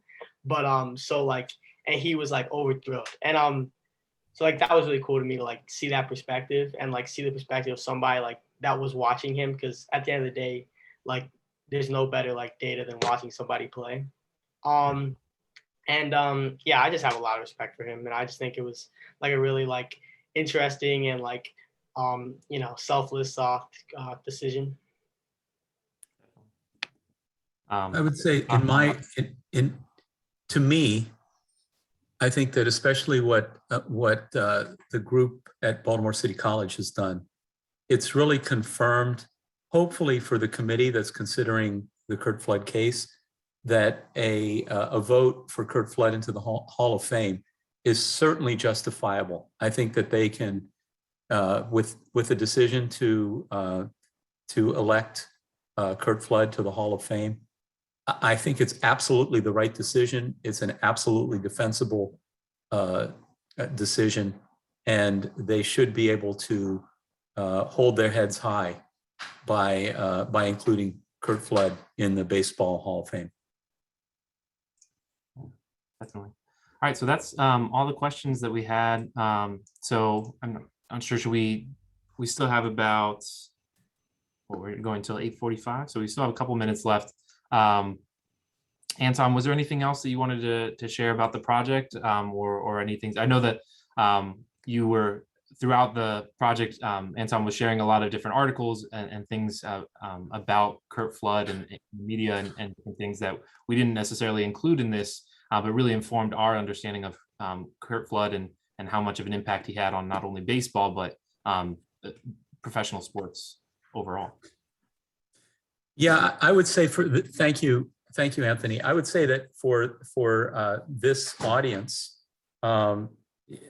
the Sports Analytics Clubs program would be open to ideas and suggestions for future projects. And, you know, finding it's always welcome finding people who are willing to work with the students. And, you know, I'm sure that the leadership of the Sports Analytics Club program would agree that if any of you have ideas for projects and or would like to mentor and also know of potential sponsors, those ideas would all be absolutely welcomed. And by the way, a little self-promotion, my Sports Analytics Research Group is also looking for projects and mentors. So if you have something in mind, feel free to contact me as well.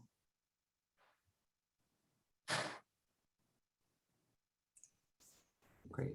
All right, so now we have a couple more questions kind of about the future of our club and the demographics of our club. The first one is, what are our plans for the coming year? And then the second one is, how are students recruited for the club and how many young women participate? So this past year, as I said, we were virtual for the majority of the school year. This is only our second year as a club. And this is my first year as the STEM teacher advisor. So this year, it's difficult for a variety of different reasons. And so membership kind of fluctuated throughout the year. And so building a stronger core group of student analysts this year is something that we're really interested in, and including more young women in that is one of our goals as well. And so this past week at it's called Summer Bridge, there's an opportunity for incoming freshmen to come and see the different offerings that we have for extracurriculars. And so I had a table out front, and there were several students that signed up, said they were interested in sports analytics. They watch ESPN. They want to have conversations like that on the daily. And so that was seeing that interest was really good. And also when we started the year last year, we had something like in our first meeting, we had 35 students. And so that shows that the interest is really there. And so as we start moving back into the classroom, one of the key things that we're looking to try to do is get connected with those students that are interested and build our club. So the other question was about what's the plan this year. We don't have a project identified yet this year, but one of the key things that we are working on and that the Sports Analytics Club is moving into is getting students trained in some computer programming that will allow them to do more of this analysis and more in-depth analysis. And so this summer I participated in some of the training for the teacher side of those, so I can support students. And that was through the Sports Analytics Club program. We'll be using Python to do some data scraping, which we had some help on that. One of Anton's former students, Josh Heshka, helped us with that for data collection this year. And we're hoping to get students more involved in that and more confident with using computer programming to do sports analytics.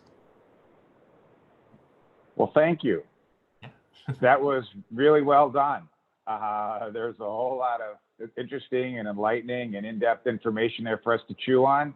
And I think this is great. You know, if this is, you know, getting students engaged with, you know, through sports like this is great. I mean, so AJ and Anton, congrats on putting this together. And Harry and Cole, hopefully we can get you, as Marlene mentioned in one of the comments, to a SABR convention to present, whether on this or something else. Yeah. It'd be fun to get the students up there talking to us. That'd be awesome. So. Yeah, I think it'd be, and thank you again for giving us the opportunity. I think that, you know, Sports Analytics Club program with Dean Clayton giving us this project, and then also for you all giving the students the opportunity to present the work that they've worked so hard on. It's really great opportunity for them, and we really appreciate that. Thanks to all. Well, yeah, thank you. Thanks again.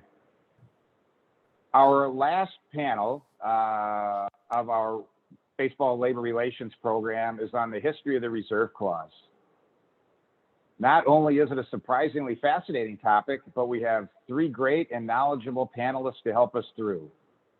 Let me start by introducing our panelists. Ed Edmonds. Ed Edmonds is Professor Emeritus of Law at the Notre Dame Law School. His scholarly interests focus on baseball and antitrust and labor law and salary arbitration. He is the co-author with Frank Hudek of Baseball Meets the Law. Nathaniel Groh. Nathaniel Groh is an associate professor of business law and ethics and the Yormark Family Director of the Sports Industry Workshop at Indiana University's Kelley School of Business. He is the author of Baseball on Trial, The Origin of Baseball's Antitrust Exemption, A History of the U.S. Supreme Court's 1922 decision in the case of Federal Baseball Club of Baltimore versus National League, the lawsuit that gave rise to professional baseball's infamous antitrust exemption. He has also authored several law review articles focused on the intersection of baseball and antitrust, labor, and intellectual property law. Lee Lowenfish. Lee Lowenfish has been a member of SABR since 1976. At the 1978 National Convention in Paramus, New Jersey, he met former Major League first baseman and Dartmouth coach Tony Lupien. It led to their collaboration on the 1980 book, The Imperfect Diamond, the story of baseball's reserve system and the men who fought to change it. With the subtitle, A History of Baseball's Labor Wars, it came out in updated editions in 1990 and 2010. Lee received the 2008 Seymour Medal for his biography, Branch Rickey, Baseball's Ferocious Gentleman. He also collaborated with on Tom Seaver's 1984 work, The Art of Pitching. Before we get into the story of the reserve clause, I need to take a couple of minutes to introduce what it is. The reserve clause is a section of the standard player's contract that gives the teams the right to re-up the player to a new contract. Since this clause would be in the new contract as well, the reserve clause effectively gave the owners the ability to control a player as long as they wished. When challenged in court, the courts almost always ruled that the reserve clause was unenforceable. But as long as the owners agreed to respect the clause of the other team's players' contracts, this was irrelevant. They would not bid on a rival player after the expiration of the contract. There were perhaps three ways that players could get out from under the effects of the reserve clause. One, they could have baseball declared in violation of antitrust rules, which would then theoretically prevent the teams from honoring the reserve clause of the other teams in the league. Two, there could be rival leagues which would not respect the competing league's reserve clause and bid for the players. And three, through union action and collective bargaining. Okay, so on with the story. So let's start with the initial implementation of the reserve clause. Ed, how about starting with the establishment of the reserve clause and its evolution over the first decade or so? Thanks, Dan. I'm glad to do that. The origin story of the reserve clause really goes back to September 29th, 1879 meeting of the National League owners at the Palace Hotel in Buffalo, New York. Arthur Sodden, who was the owner of the Boston Red Caps, was upset that the previous year, George Wright and Orator Jim O'Rourke, two players who ultimately went into the Hall of Fame, had jumped their contract, or in the terms of the time, revolved to the Providence Grays for the 1879 season. They helped the Grays actually defeat the Red Caps by 5 games in the pennant chase. O'Rourke was particularly upset with Sodden because he refused to cover the cost of cleaning his uniform. They taxed him $20 for cleaning their uniforms while they were on the road, and Orator Jim said that his uniform was always clean. There was no reason for him to do that. Wright also went with him because of a concern over slashing his salary. So they did move on.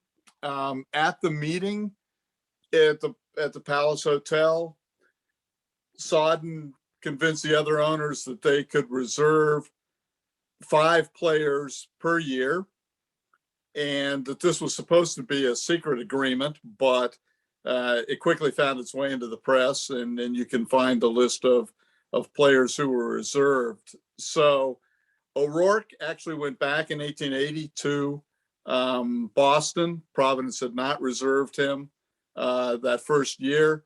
Wright, however, refused to accept the Grays' contracts offer. He was reserved and actually sat out all but 1 game in the 1880 season.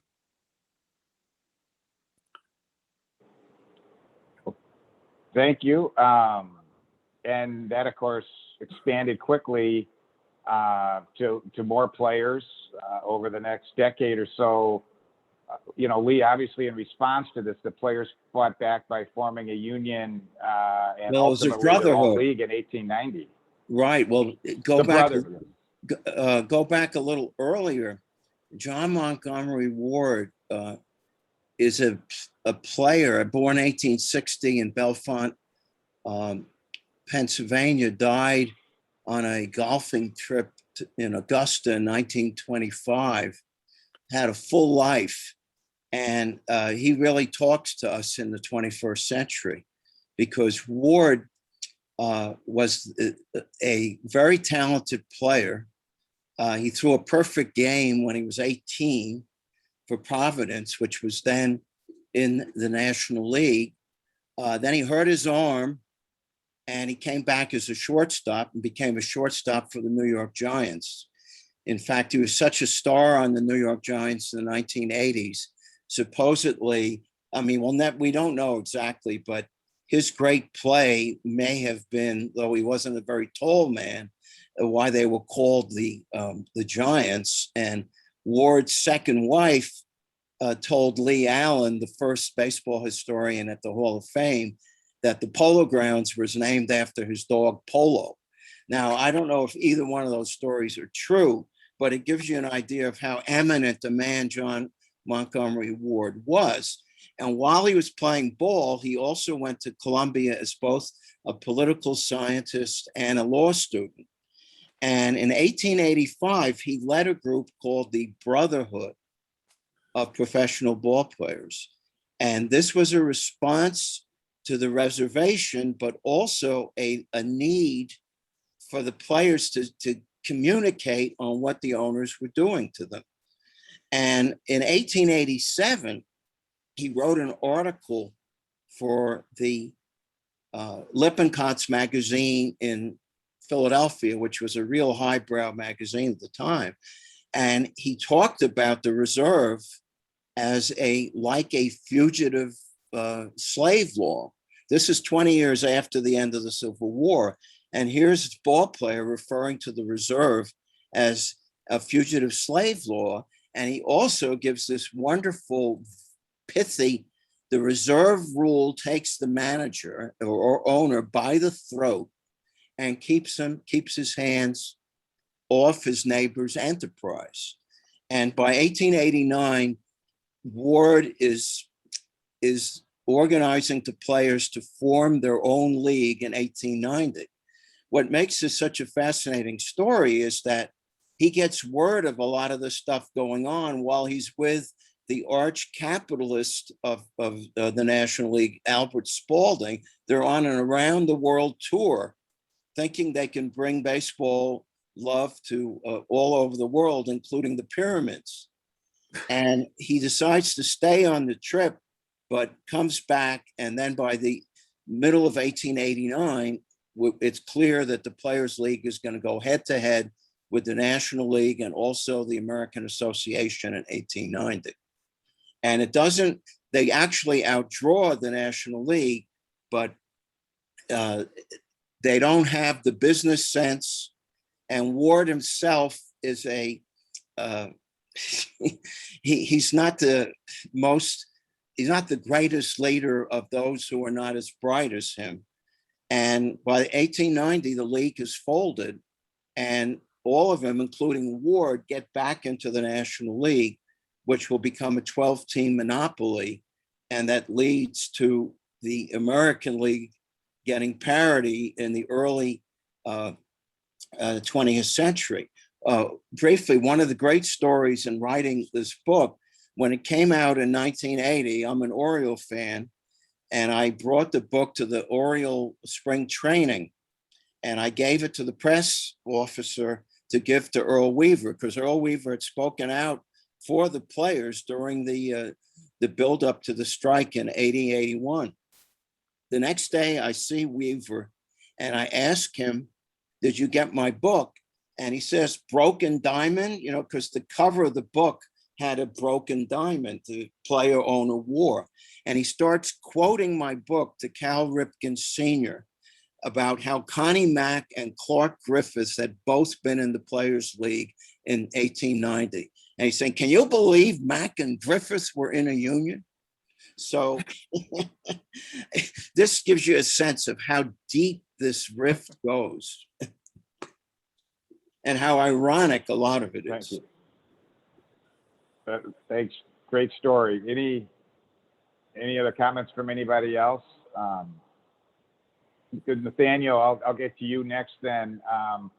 Because the next real battle after sort of the Players League and then the forming of the American League came in the mid-teens with the Federal League and all the resulting lawsuits. You guys, all three of you have talked about this in various writings, but Nathaniel, you want to talk about it from your angle? Sure. Thanks for having me. So the Federal League, I think it's a really interesting period to look at from the reserve clause perspective, because at least from a legal judicial perspective, I haven't verified this, but I'd have to guess the overwhelming, if not the overwhelming majority, at least a strong plurality of all judicial decisions that have considered the reserve clause from a legal perspective arose in this 2 to 3 year window when the Federal League was in operation. So there's, it developed during that time, and some of that legacy still sticks with us today. But in short, I think, I assume a lot of members of this audience are at least generally familiar with the Federal League, but it was a third league that emerged on the scene in 1913, mostly on like a regional basis. But then for the 1914 season, it decided it directly challenge the American and National Leagues as a third major league. And the strategy of the Federal League was inherently tied to the reserve clause, because they believed that the reserve clause in the organized baseball player contracts was legally unenforceable. And so they felt that they had full free reign to go in and sign any major leaguer they wanted to, and that there was nothing that the major leagues could legally do to stop them from doing that. And so over the 1913 to 1914 offseason, heading into the 1914 season, Federal League signs, there's different estimates. Dan's written the preeminent book on the period, but probably about 50 major league players, I'd say, signed contracts with the Federal League. There are several more who'd signed contracts and then were wooed back to their original AL or NL team for, through offers of more money. And as one might expect, this then generated a lot of litigation. And so you saw that both the Federal League suing to stop players from jumping back to the major leagues. You saw the major leagues suing to try to prevent the Federal League from interfering with its players. And ultimately, roughly speaking, all these court battles, there were 13 in total in the 1914 and 1915 period, they roughly battled to a draw. And ultimately what the courts said in during that period was that the reserve clause itself, not every court, but most of them said the reserve clause itself was legally unenforceable. And the reason for that legally was the court said you had to look at the lack of proportionality under these contracts. The major league players were effectively tied to their team for their entire careers, entire lives. As Dan said at the start, once you signed a new contract, that contract had the reserve clause. So you're basically just in a perpetual cycle of signing new contracts with your team. But on the flip side, the same contracts allowed the major league teams to cut their players and cut their services on just 10 days notice. And the courts generally said that that was so disproportionate. The team owned the player for life and was only obligated to the player for 10 days, that rendered it unenforceable under contract law principles of mutuality. And so that was interesting in that it basically rendered the reserve clause legally unenforceable. It was similar to, Lee had mentioned the Montgomery Ward, starting the Players League. There had been some litigation there too, or involving Ward, in fact. Similar analyses were done by the courts. Ultimately, in those cases, the courts also said that the Federal League was kind of acting poorly because it was wooing players it knew had a moral obligation, if not a legal obligation, to their American and National League teams. Fast forward to the winter of 1915. The Federal League was getting frustrated and basically battled to a draw in the courts for various reasons. And so they file what a lot of baseball fans are generally aware of, a major antitrust lawsuit against organized baseball in the court of Kennesaw Mountain Landis. And the Federal League's decision was basically arguing that the AL and NL had formed an illegal monopoly under the Sherman Act. And a lot of the basis for, there are a bunch of different claims, but a lot of the basis for that case was that the two leagues, through the reserve clause, had tied up the entire supply of professional baseball players and made it next to impossible for a new league to emerge and challenge them successfully. And so you saw that reserve clause playing out again in a different, antitrust context there. Ultimately, Landis, famously sat on that case for a year, and he didn't rule, and he just let, the circumstances play out as they might. And by the winter of 1915, heading into 1916, the Federal League was in financial turmoil and ultimately reached a peace agreement with the AL and NL to go out of business. Landis explained that he sat on the case because he thought that any ruling he issued would hurt both sides, that it would, injure baseball, and therefore he decided the most prudent course of action was not to rule. One team was left out of that settlement, though, and that was the Baltimore Federal League team. The Baltimore Federals were not given any provisions in the settlement. A lot of the other Federal League teams were either allowed to buy major league teams or paid off. The Baltimore Federals did not receive anything, and they were upset about that. And so they filed their own antitrust lawsuit, first in Philadelphia, and I'm running long, so in the interest of time, won't really mention that case. They then dropped that case and filed a new one in Washington, D.C., that eventually led to the Supreme Court's ruling that created baseball's antitrust exemption. Again, in that case, they once again targeted, at least in part, this idea that the reserve clause helped monopolize the business of baseball, tied up all the players. The district court, the trial court in that case, agreed with the Federal League, ultimately ruled that baseball was an illegal monopoly, and therefore that baseball was subject to liability under the Sherman Act. The team was awarded $80,000 in damages, which was tripled under the Sherman Act provisions. Major League Baseball appeals. The Court of Appeals rules in favor of organized baseball, and they say that baseball is not interstate commerce. The Sherman Antitrust Act only applies to interstate commerce, that baseball is not interstate commerce and therefore is not subject to the Sherman Act. The Baltimore Federal League team appeals that to the U.S. Supreme Court, where a unanimous Supreme Court, in an opinion authored by Justice Holmes, agrees with the appellate court and says that baseball is neither commerce nor interstate and therefore is not subject to the Sherman Act. And so, one important fact there that sometimes gets overlooked is that it was not just saying that baseball wasn't interstate, because clearly the teams were traveling and players were moving across state lines. The key was really that baseball labor, the labor of these players performing skilled labor on the playing field, that did not constitute commerce under the definitions of the day, which generally focused on using labor to create tangible products, turning iron ore into steel or something like that. That was commerce. Just exhibitions of baseball, the court said, were not sufficiently tangible enough to be considered commerce, and therefore the Sherman Act didn't apply. And with that, I know I talked too long, so I'll stop there. No, it's fascinating stuff, really, because in digging back into John Montgomery Ward again, I mean, there are two biographies out, at least two. I heard there's a third in the works. One of them, Dave Stevens, who's a SABR member, wrote the first. Brian DeSalvatore wrote one 20 years ago, and he has a very interesting thing. At the end of Ward's life, he gave, they had the centennial of the National League in New York, not the centennial. It was the 50th anniversary, I guess, of the meeting that led to the first 1876.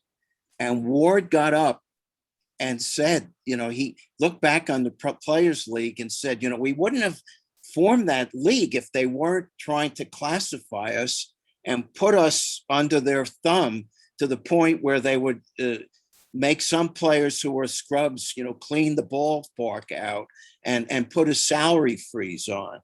And the day that Ward died, the New York Times, next to the word of Ward's passing, had Fiorello LaGuardia introducing a bill in Congress saying that players should get at least a portion of their sale price. And he said he had never heard of a business where a man can improve his skill and not get anything for it.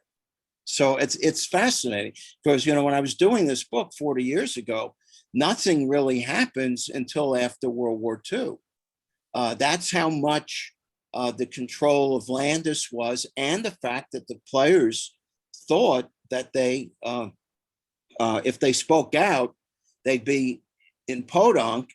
And also they thought that they would, that the reserve clause would be needed, or else all the stars would go to one place. So it's an ongoing theory, and it's why I enjoy, digging up the past here, because it's not past, it's still with us. Yeah, it definitely still has an effect. If I can jump in a little bit here, next year's the 100th anniversary of the federal baseball case.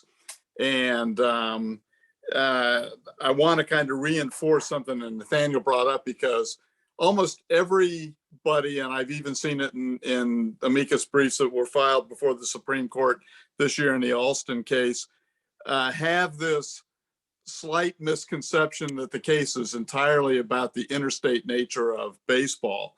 And just to reinforce what Nathaniel said, if you look at Holmes's opinion, he said, and I quote him, "The exhibition would not be called trade or commerce in the commonly accepted use of those words, as it is put by defendants. Personal effort, not related to production, is not a subject of commerce."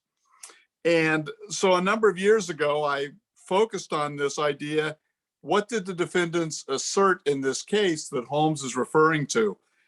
George Wharton Pepper was the National League's lead counsel.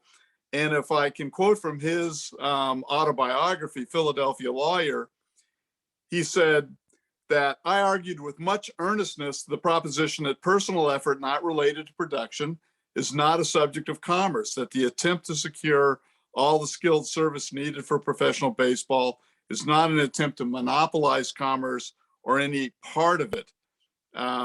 Not being commerce, it is therefore not interstate commerce."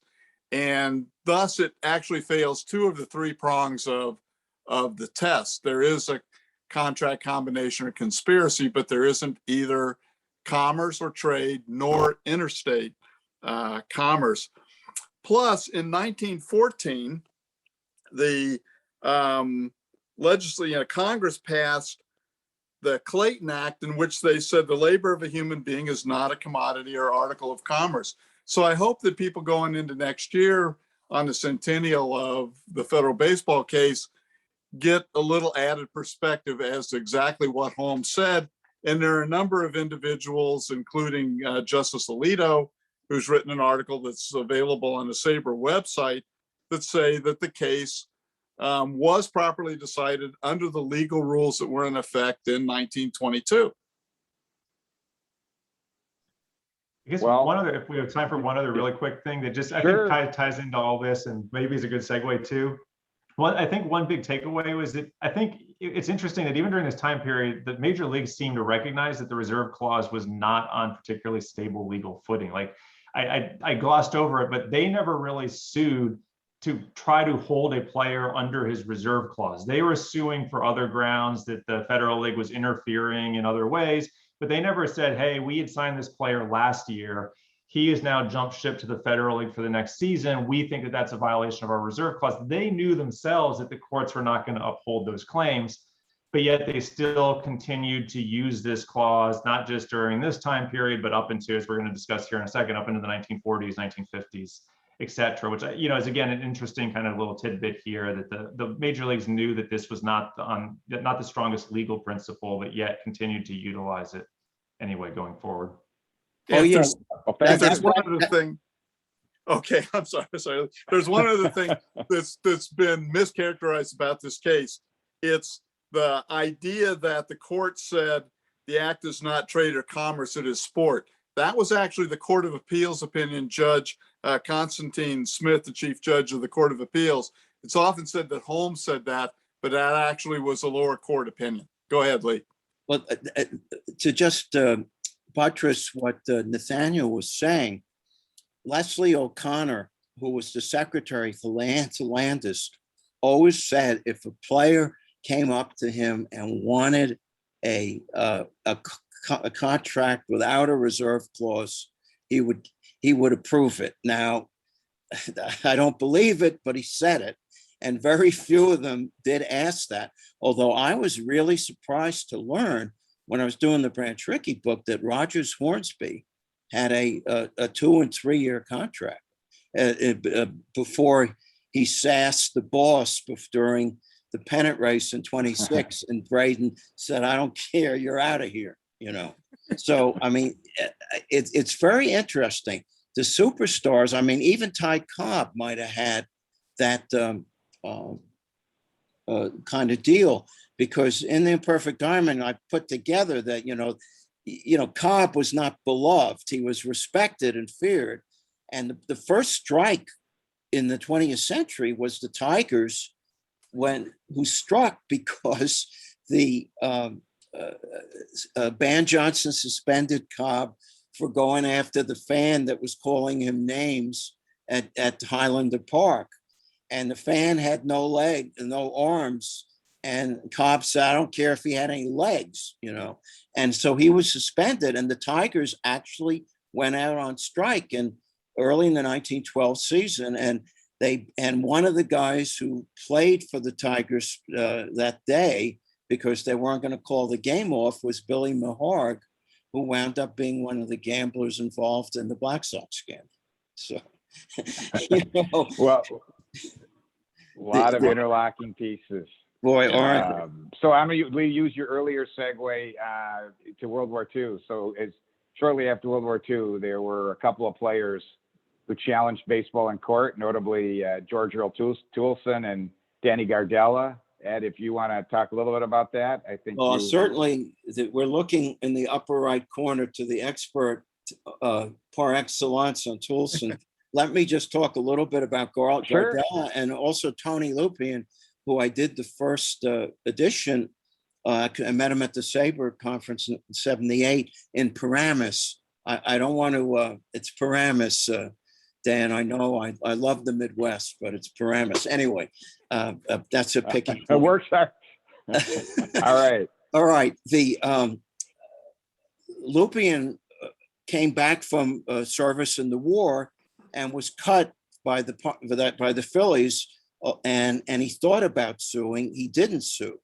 Al Nemec on the West Coast did sue, and that he did get his standing in that case. Gardella was not in the war, but he had played for the Giants, and then he was the first hippie, as he liked to call himself. And he was cut by the Giants in '46 spring training. He goes to the Mexican League, The Mexican League was trying to woo Pee Wee Reese, Stan Musial, Jackie Robinson. They didn't get the main players. They did get Vern Stevens and Mickey Owen. And Vern Stevens came back quickly. Mickey Owen came back, but was put in limbo. And Gordella's case was taken by Fred Johnson, and it got all the way into the federal courts. But he settled, and Gordella wasn't happy about it, but Johnson settled, and the case was thrown out, or was made moot. And Commissioner Chandler said, I'm so happy I could drink, you know. And that really didn't get challenged again until Flood, you know, almost a quarter century later. But, you know, beginning with the aftermath of the Second World War, with modern sports happening, airplane travel, and soon competition from football and basketball, baseball had to modernize, and they didn't legally. And that's why they got to the point to go back to connect Clark Griffiths to Calvin Griffiths, when Calvin Griffiths players started to leave the Twins. And he said, most lawyers are paid to get people out of trouble. Our lawyers are paid to get us into trouble. Yeah, the Gardella case actually got to the Second Circuit, where Jerome Frank wrote one of the opinions. It was a 2-1 split. And there's one of the great quotes I've ever seen from a judge who said, no one can treat as frivolous the argument that the Supreme Court's recent decisions have completely destroyed the vitality of federal baseball, decided 27 years ago, and left that case but an impotent zombie.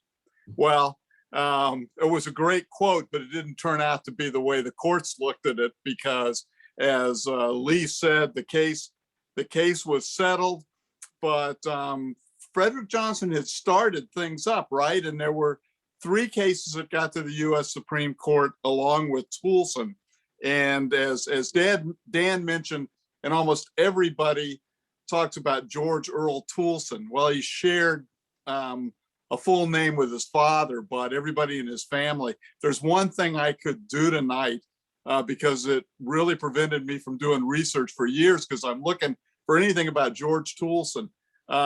His father was George Toulson. He was known by everybody in the family as Earl. In fact, even Baseball Reference still has George Earl Toulson. You can find a ton of stuff once you know what he was referred to by everybody.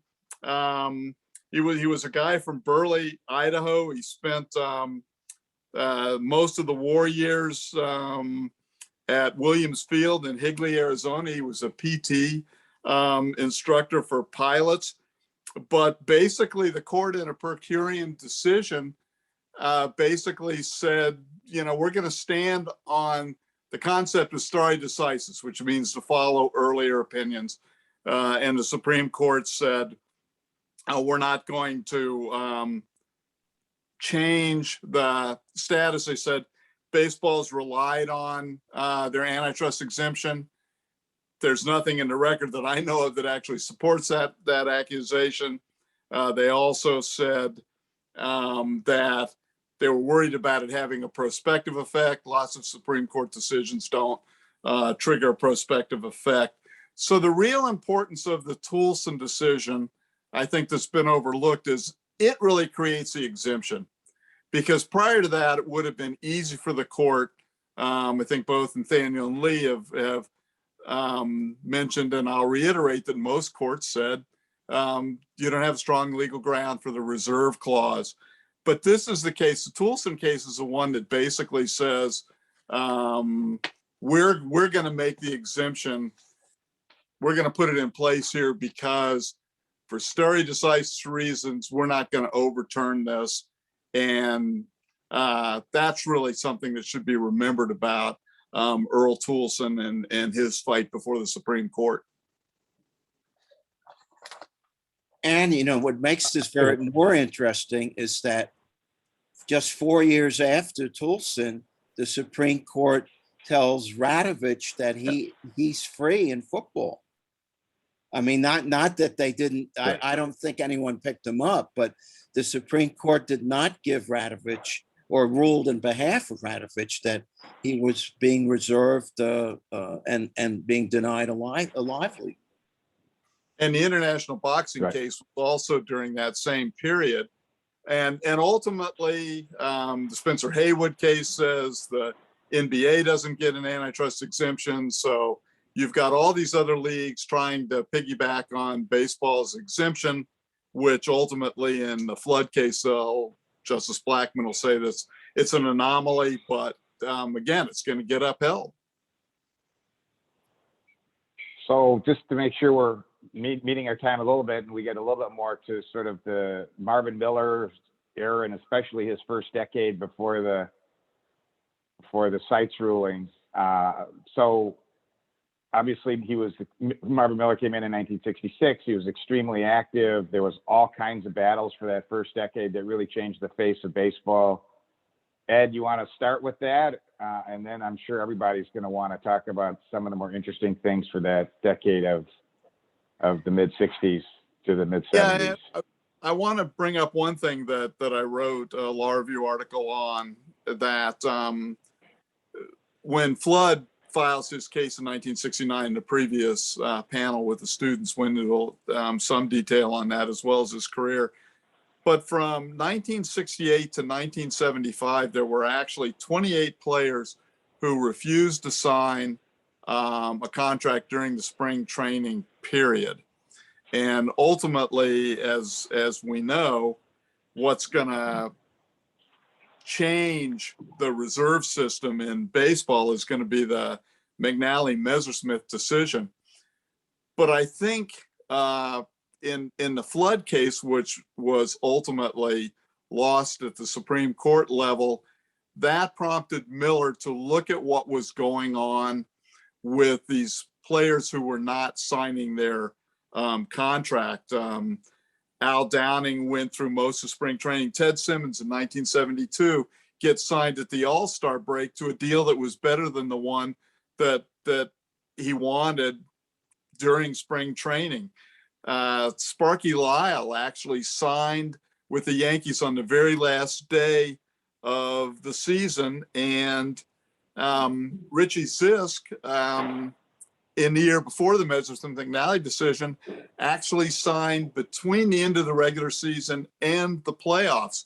So particularly— Ed, can I interrupt you a second? Ed, can you just explain sort of the value of why the teams are doing this again? Just that the player, they didn't want the player to be able to play out that reserve year. Can you just sort of— Yeah, I'm sorry. Summarize Thanks the for background. asking the question, because one of the things that makes the reserve system perpetual is that the rule that existed in Major League Baseball at the time was that you cannot even put your uniform on and play in spring training unless you signed a new contract. That's what gives you a 2-year. Every contract then says, I signed to play for the next year and the team has the right to renew me for the following year. And that's what made it perpetual. It's very different than the NFL's deal during that time, but they weren't enforcing that rule. And ultimately, it's the fact that they didn't enforce that rule that gave Miller the idea, look, when we lose the Flood case, we're going to challenge this, and particularly have Dave McNally, who had retired in the middle of the season. He was the backup in case Messersmith signed at some point during the year. And that's kind of the underlying part of that. Sorry to go into too much detail on that, but I think that really became the backup that ultimately brought the reserve system in the form it had for 75 years, brought it to a different place in the labor history. Yeah, and from the first day, Miller wanted to do something about the reserve system. I mean, he said it, and Dick Moss, who really deserves to be part of this history, Richard Moss, he brought from the steel workers, was a Pittsburgh native, loved the Pirates, and they worked together, and they had it wasn't smooth sailing at first. The first vote when Miller went to meet the players in spring training in '66, the Arizona players actually voted him down. But Robin Roberts and Bunning had been his big advocate. And when they came to Florida, they built the support. And so when it came to the final vote, the vote was very strong that Miller would be the new the head of this union, which had existed since '53. You know, Bob Feller and Ralph Kiner and Allie Reynolds. Royce Parr, the biographer of Allie Reynolds, said that his greatest achievement, Allie thought getting that pension set up was, he felt, his greatest achievement. And when Feller in '57 testified at the Seller Commission in Washington, Emanuel Seller, the Brooklyn congressman who was seeing the Giants and Dodgers leave. So they had the second hearings. The first was '51. Bob Feller said, we need some changes in the system. He believed in the reserve system, but you don't have to reserve somebody for life. Feller is planning to give a clinic at Wrigley Field in LA, and they canceled the clinic. You're no longer welcome here. So I recommend those who love to play around with stuff online. He did an interview with Mike Wallace before Mike Wallace became, the nationally known person. He had a half-hour show where he talked about his treatment. So Miller, there was that association existed, and he turned it into a union. And Roberts didn't want strikes and anything like that, but he began to get results. He got arbitration even before Curt Flood sued. And I think, I don't want to be I don't know if it'd be Grinch is the right word. I think, Curt Flood is a tragic figure, but that trial, it became national, and it became emboldened people. But the gears were already in motion through the grievance procedure and an arbitration, and then salary arbitration after the Flood trial.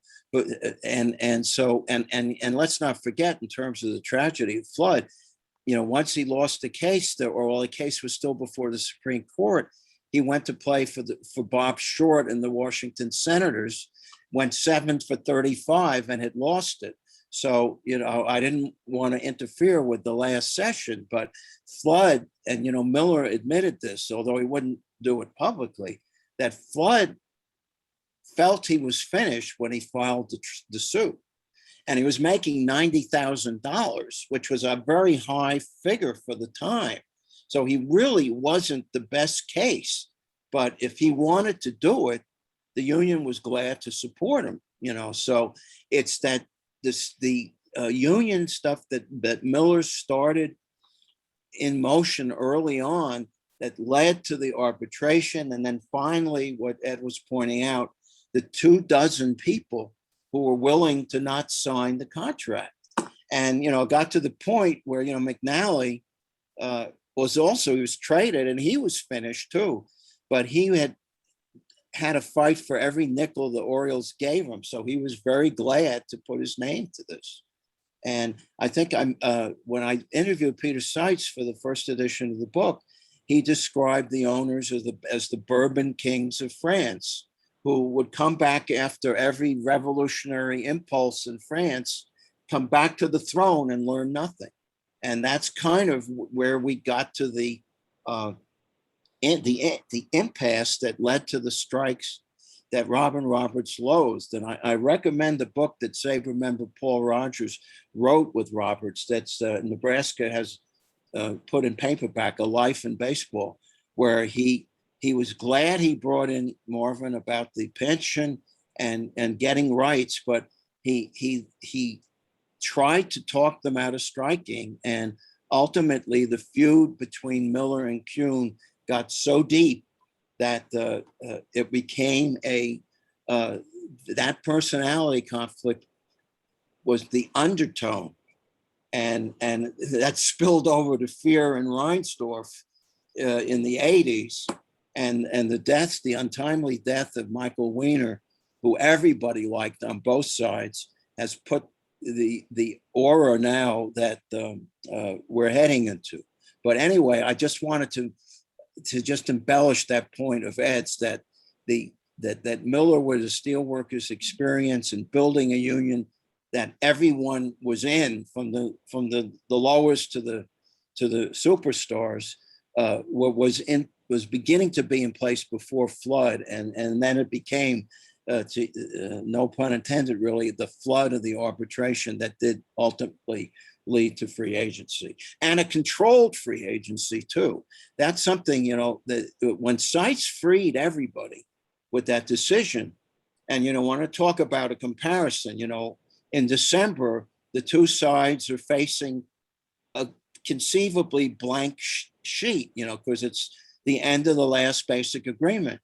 And the same thing happened with Seitz when he gave the hint to the owners that I'm going to, McNally and Messersmith, I'm going to rule for, but I don't really want to rule, just like Flanders. You guys are coming up to collective bargaining, and you can build your own new reserve system.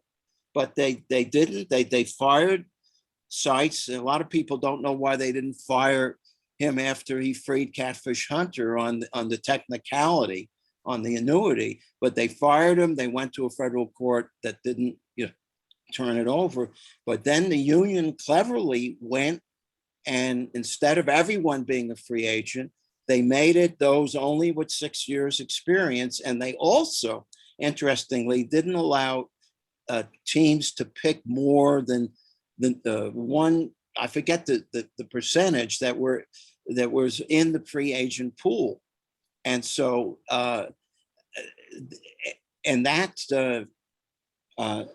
they put in something to discuss compensation for free agents. So anyway, that was great. We covered a lot. If anyone else has commentary on. Yeah, well, so anyway, I heard a little bit of Glenn Wong about, I don't think they'll blow this thing up again, but they've done crazy things before. As Helyar said in Lords of the Realm, that when they struck and cut the World Series in '94, the owners, this was one of the greatest Pyrrhic victories, So, right. But I don't know where the deal's going to come right now. But I was struck by what Seitz told them to do. You got a new agreement ready to be signed or negotiated, So we'll see, Yeah, quickly, if I can jump in, Dan, Judge Cooper, who did the trial in the Flood case, was actually very harsh towards Curt Flood. And if somebody wants to read a book on the trial, which is largely neglected, Neil Flynn, an attorney in Springfield, Illinois, has written a book, and he allowed me to put the complete transcript of the trial of Curt Flood on the Notre Dame Law School repository. So if you are interested in Curt Flood's trial, you can read the entire transcript of that trial in the Southern District of New York on our website.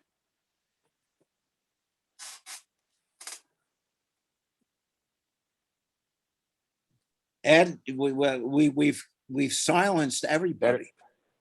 No, Ed and Nathaniel, any other commentary on the Seitz decision itself, leading to the free agency and how that all came together? Otherwise, I'll move on. So in the period right after the Seitz decision, we touched on it a little bit, but obviously there was a time of sort of this pushback against the gains that the players had made, leading to several strikes and other labor, other types of, and blackouts, various labor stoppages. So any other comments on sort of the period after that? And Leah, you had once, talked about the 1980 commission with Sal Bando. Oh, yeah. I mean, Bob Boone and Harry Dalton and Frank Cashin, and sort of that being a missed opportunity. It absolutely was. To get the agreement in the new basic agreement without the renewal clause, which was the way to keep the reserve clause perpetual. They set up a committee to decide what compensation would be for a free agent. And, the hardliners like Mike Marshall, evidently, who just passed away, Mike Marshall, didn't want any agreement. He wanted everyone to be free, as the libertarian he was. But, the soberer people in the union, like Sal Bando, who became the GM of the Brewers, and Bob Boone, who became a manager, and Harry Dalton and Frank Cashin, who had both been part of the Baltimore mini dynasty. And, they worked on some way to work out compensation. But they, like most committees, the hardliners were not going to listen to what they came up with. And I'll never forget, because I had the unfortunate experience of trying to write the memoirs of Miller, but I didn't realize until late that he wanted to answer everything that Bowie Kuhn had said about him in his book. And, that became impossible. But I remember when Ned Martin wrote the introduction, the Red Sox announcer for the first Imperfect Diamond, and this was in 1980. And a lot of people thought the strike was going to happen in 1980.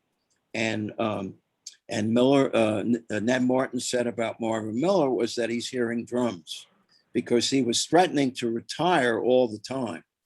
And actually, ever since free agency started. And finally, he did retire after the strike that did happen in 81. But the lines had gotten so hard. And Kuhn, of course, stayed in the commissionership until A83. And if any of the students are listening from the prior session, it is Bowie Kuhn. Right. And what can I say? I mean, he got beaten. He got beaten by Miller in court all the time. But he had a love of the game, as any scoreboard operator at the Griffith Stadium would have. So and then Uberoth came in. I mean, really, it's yeah. So let me go ask a couple other questions here as we sort of wrap up sort of a final 10 minutes here before a few questions. One of the things sort of going on at the time of Uberoth, and maybe a little bit later, was that the other sports who didn't sort of have the same union abilities or solidarity actually decertified, as opposed to trying to go through the collective bargaining process. And sort of, is there a relevance to baseball, and how did that work? I mean, I know, Nathaniel, maybe you want to chat on that for a minute. Yeah, sure. So the NFL, they didn't get free agency into the 80s really. And ultimately there, instead of an arbitration procedure like the Sykes ruling, they ended up decertifying their union. I won't get into the arcane of federal antitrust and labor law and the intersection there, but basically, if you're unionized and you want to sue under antitrust laws as the players in that case, you can't be unionized. You have to decertify your union. And so they did that specifically to be able to then argue that the NFL equivalent of the reserve clause was a violation of the Sherman Act, that it was, I forget how many NFL teams there were then, 24, 28, whatever, businesses teaming up and agreeing not to hire each other's labor, right? And ultimately, they used that successfully to, propel themselves into an era of free agency through, successful judicial decisions and then, negotiating pressure with the ownership. In terms of, does it have relevance today? Potentially it does. I think most people in the audience probably hope it doesn't come to that this off season, but in the 1998, the Congress passed what's known as the Curt Flood Act, which repealed baseball's antitrust exemption specifically to allow the players to decertify their union and sue the owners under antitrust law. And so if we find ourselves in a major lockout, work stoppage, prolonged work stop, maybe not even prolonged. If we find ourselves in, headed towards a work stoppage, one thing that's going to be coming up this fall is going to be questions about is the MLBPA going to decertify itself?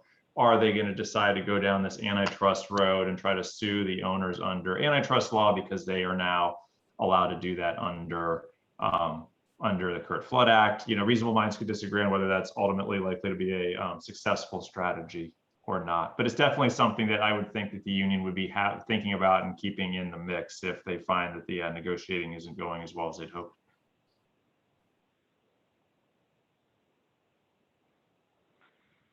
Well, we in the last, Ed, if you want to comment, I think feel free. Otherwise, I was thinking, and Lee, you go back to you, Russ. But I guess what my comment was too is for the last sort of few minutes, if you guys want to comment, we had the first panel on what they thought was going to happen, but just your thoughts on sort of where we are today and where this might be going.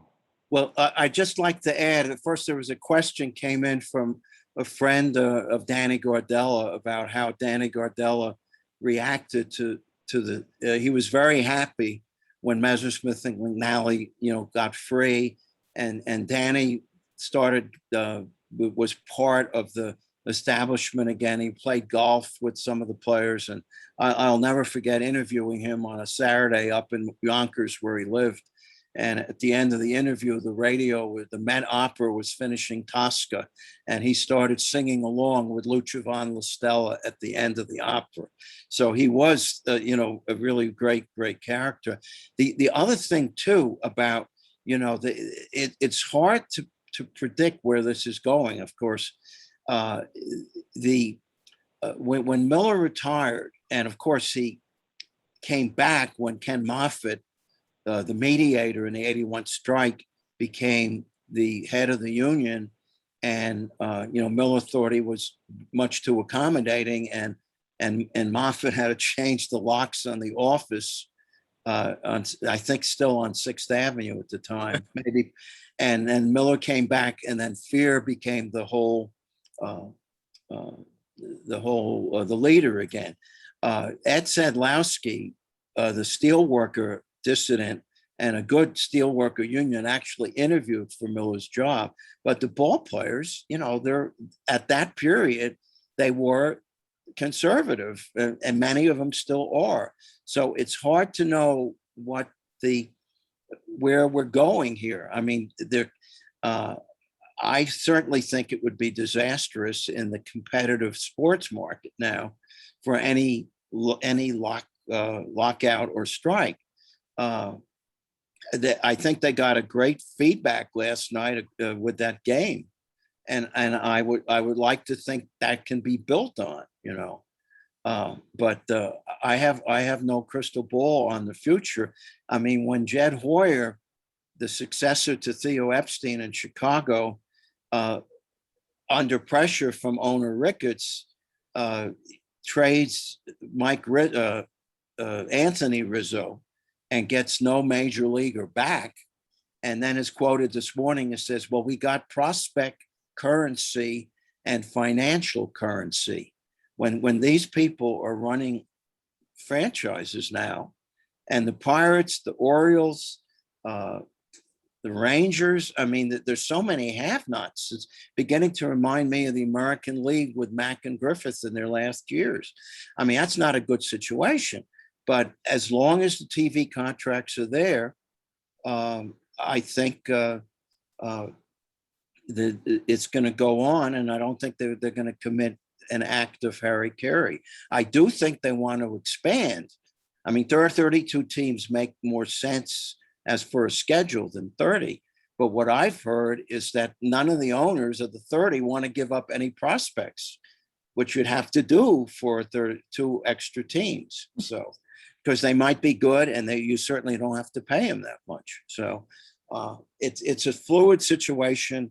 I hope for the best, but I'm always a believer that all I can really realistically expect is the least worst. And I hope we see the least worst. There is, I think, before we get to some questions, just the vitality of Major League Baseball's unique antitrust exemption still matters. Look at some of the legal things that have happened in the last decade. San Jose tried to get Oakland to move down there to a stadium, and basically Judge Kaczynski, writing for the circuit court, said the business of baseball is covered by the exemption, and that includes franchise relocation. What about the minor league baseball players who've been suing for most of the last decade to get a reasonable wage? And you have what I would term as the hostile takeover of minor league baseball in the past year by Major League Baseball. I don't know that other leagues could have done that absent the exemption that Major League Baseball has. So that exemption still does mean something legally.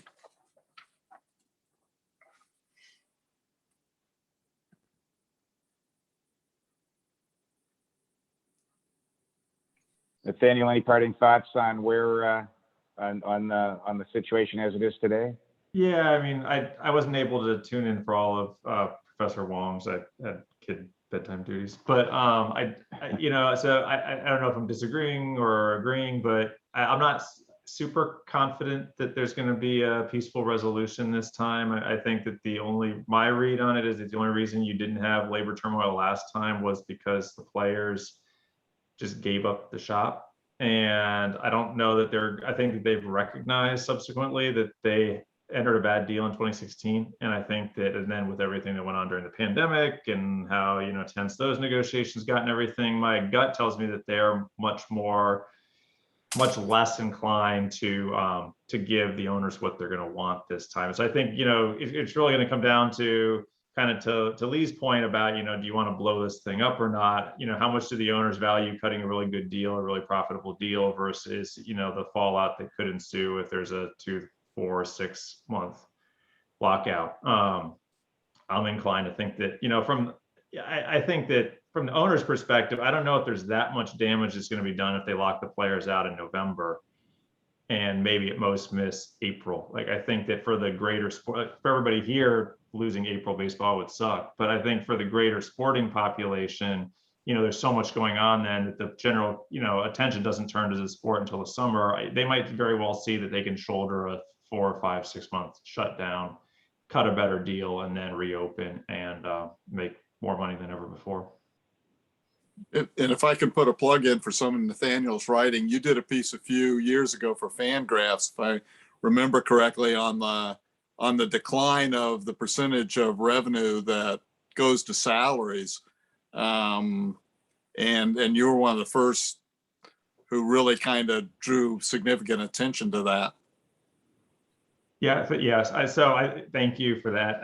Yeah, I mean, I think that if you look at it over time, the players are definitely making less money today than they did 15, 20 years ago. There's a source of overall greater revenues. And I think there's a bunch of different factors that go into that. You know, Lee talked about television contracts, I think play a role, just the evolution of front office smarts and focusing on, you know, cost controlled players. And there's a lot going on there. I just don't know if there's an easy fix from the players' side of things that would help reverse that trend, but yet also would then meet the muster with the owners. And I think that that's where the rubber's really going to meet the road, is can the players get something from the owners that's not going to be viewed as costing the owners too much, but actually meaningfully improve the player situation. Hopefully they can figure out some creative solutions to that. But a salary cap percentage on par with the NBA and the NFL would require significant more expenditure for salaries if baseball players had roughly a 50% share of revenue. Yeah, which is interesting, right? Like the union is never going to go for a salary cap, I don't think. And, you know, but from the union's perspective, kind of to the point of the have-nots and the Baltimores of the world not spending a whole lot right now, one of the benefits of a salary cap is you always have a salary floor in those other sports too, right? And it it prevents teams from really cutting costs there. And so there's definitely upside to the players for entering into a salary cap, but they've always viewed it as a non-starter. And I'm not sure that, you know, this iteration is going to be inclined to change that at all. And isn't this luxury tax a kind of salary cap? Yeah, I agree with that too. You know, I've said that I think people who are running the union are way smarter than I am. They know a lot more about it. So I'm sure they've had their reasons and their thought processes on it. But to me, that's been the biggest problem, is that the union agreed to that luxury tax originally, and it has not gone up commensurate with overall revenues. And so it used to be that the Yankees, you know, would be the highest revenue team, and they could still have a pretty high salary, you know, pretty high payroll under that luxury tax. compared to the median revenue team, but that revenue luxury tax threshold really is not increased at the same rate as revenues overall. And so teams are increasingly feeling this pressure to not exceed that cap. And yet the players aren't getting the benefits that would normally flow from a salary cap by also having that salary floor. So I think that the union, I don't think has necessarily done itself a lot of favors over the last decade. And I think we're starting to see the seeds of that, materializing this offseason. But I'm unduly negative on it, so hopefully I'm wrong. We have a question from Peter Mancuso saying, do you think there is a crack in the ownership wall when a single MLB owner, Kansas City, claims that the treatment of minor league players during the pandemic in 2020 was motivated by greed? I had not heard that quote from anybody in Kansas City, but well, it's interesting. There are two new owners, and they're both named Sherman. John Sherman was I think a minority owner in Cleveland, and he's now the Kansas City owner. And Dayton Moore is his general manager, who comes out of the Atlanta farm system, and I think he put him there. But the other owner is Jeter's owner, Bruce Sherman, who made his money buying newspapers and then killing them. So this is where I'm pessimistic, that the only opposition to Manfred that I saw that was substantial, although not enough, was from the right. They were really upset that Atlanta lost the All-Star game, and Manfred has, and like Selig before him, but he maybe even more. I mean, Manfred does have a genuine commitment to racial equality, and so that's why he took the sport out of the All-Star game out of Georgia, and when he was asked at the All-Star game, well, what if Texas passes the same law? You're going to give the All-Star game to Dallas. He said, I hope it doesn't come to that. So, but other than that, I don't see as long as they're getting TV contracts, and as long as the salary situation is the way that Ed and then Nathaniel described it, I think Manfred is on pace to become, as powerful as Landis, as somebody put it, because there's very little opposition to him. Although I don't think his contract is like Landis's, in which Landis insisted, you can't sue me. I don't think, but other than that, I think we're going to see more.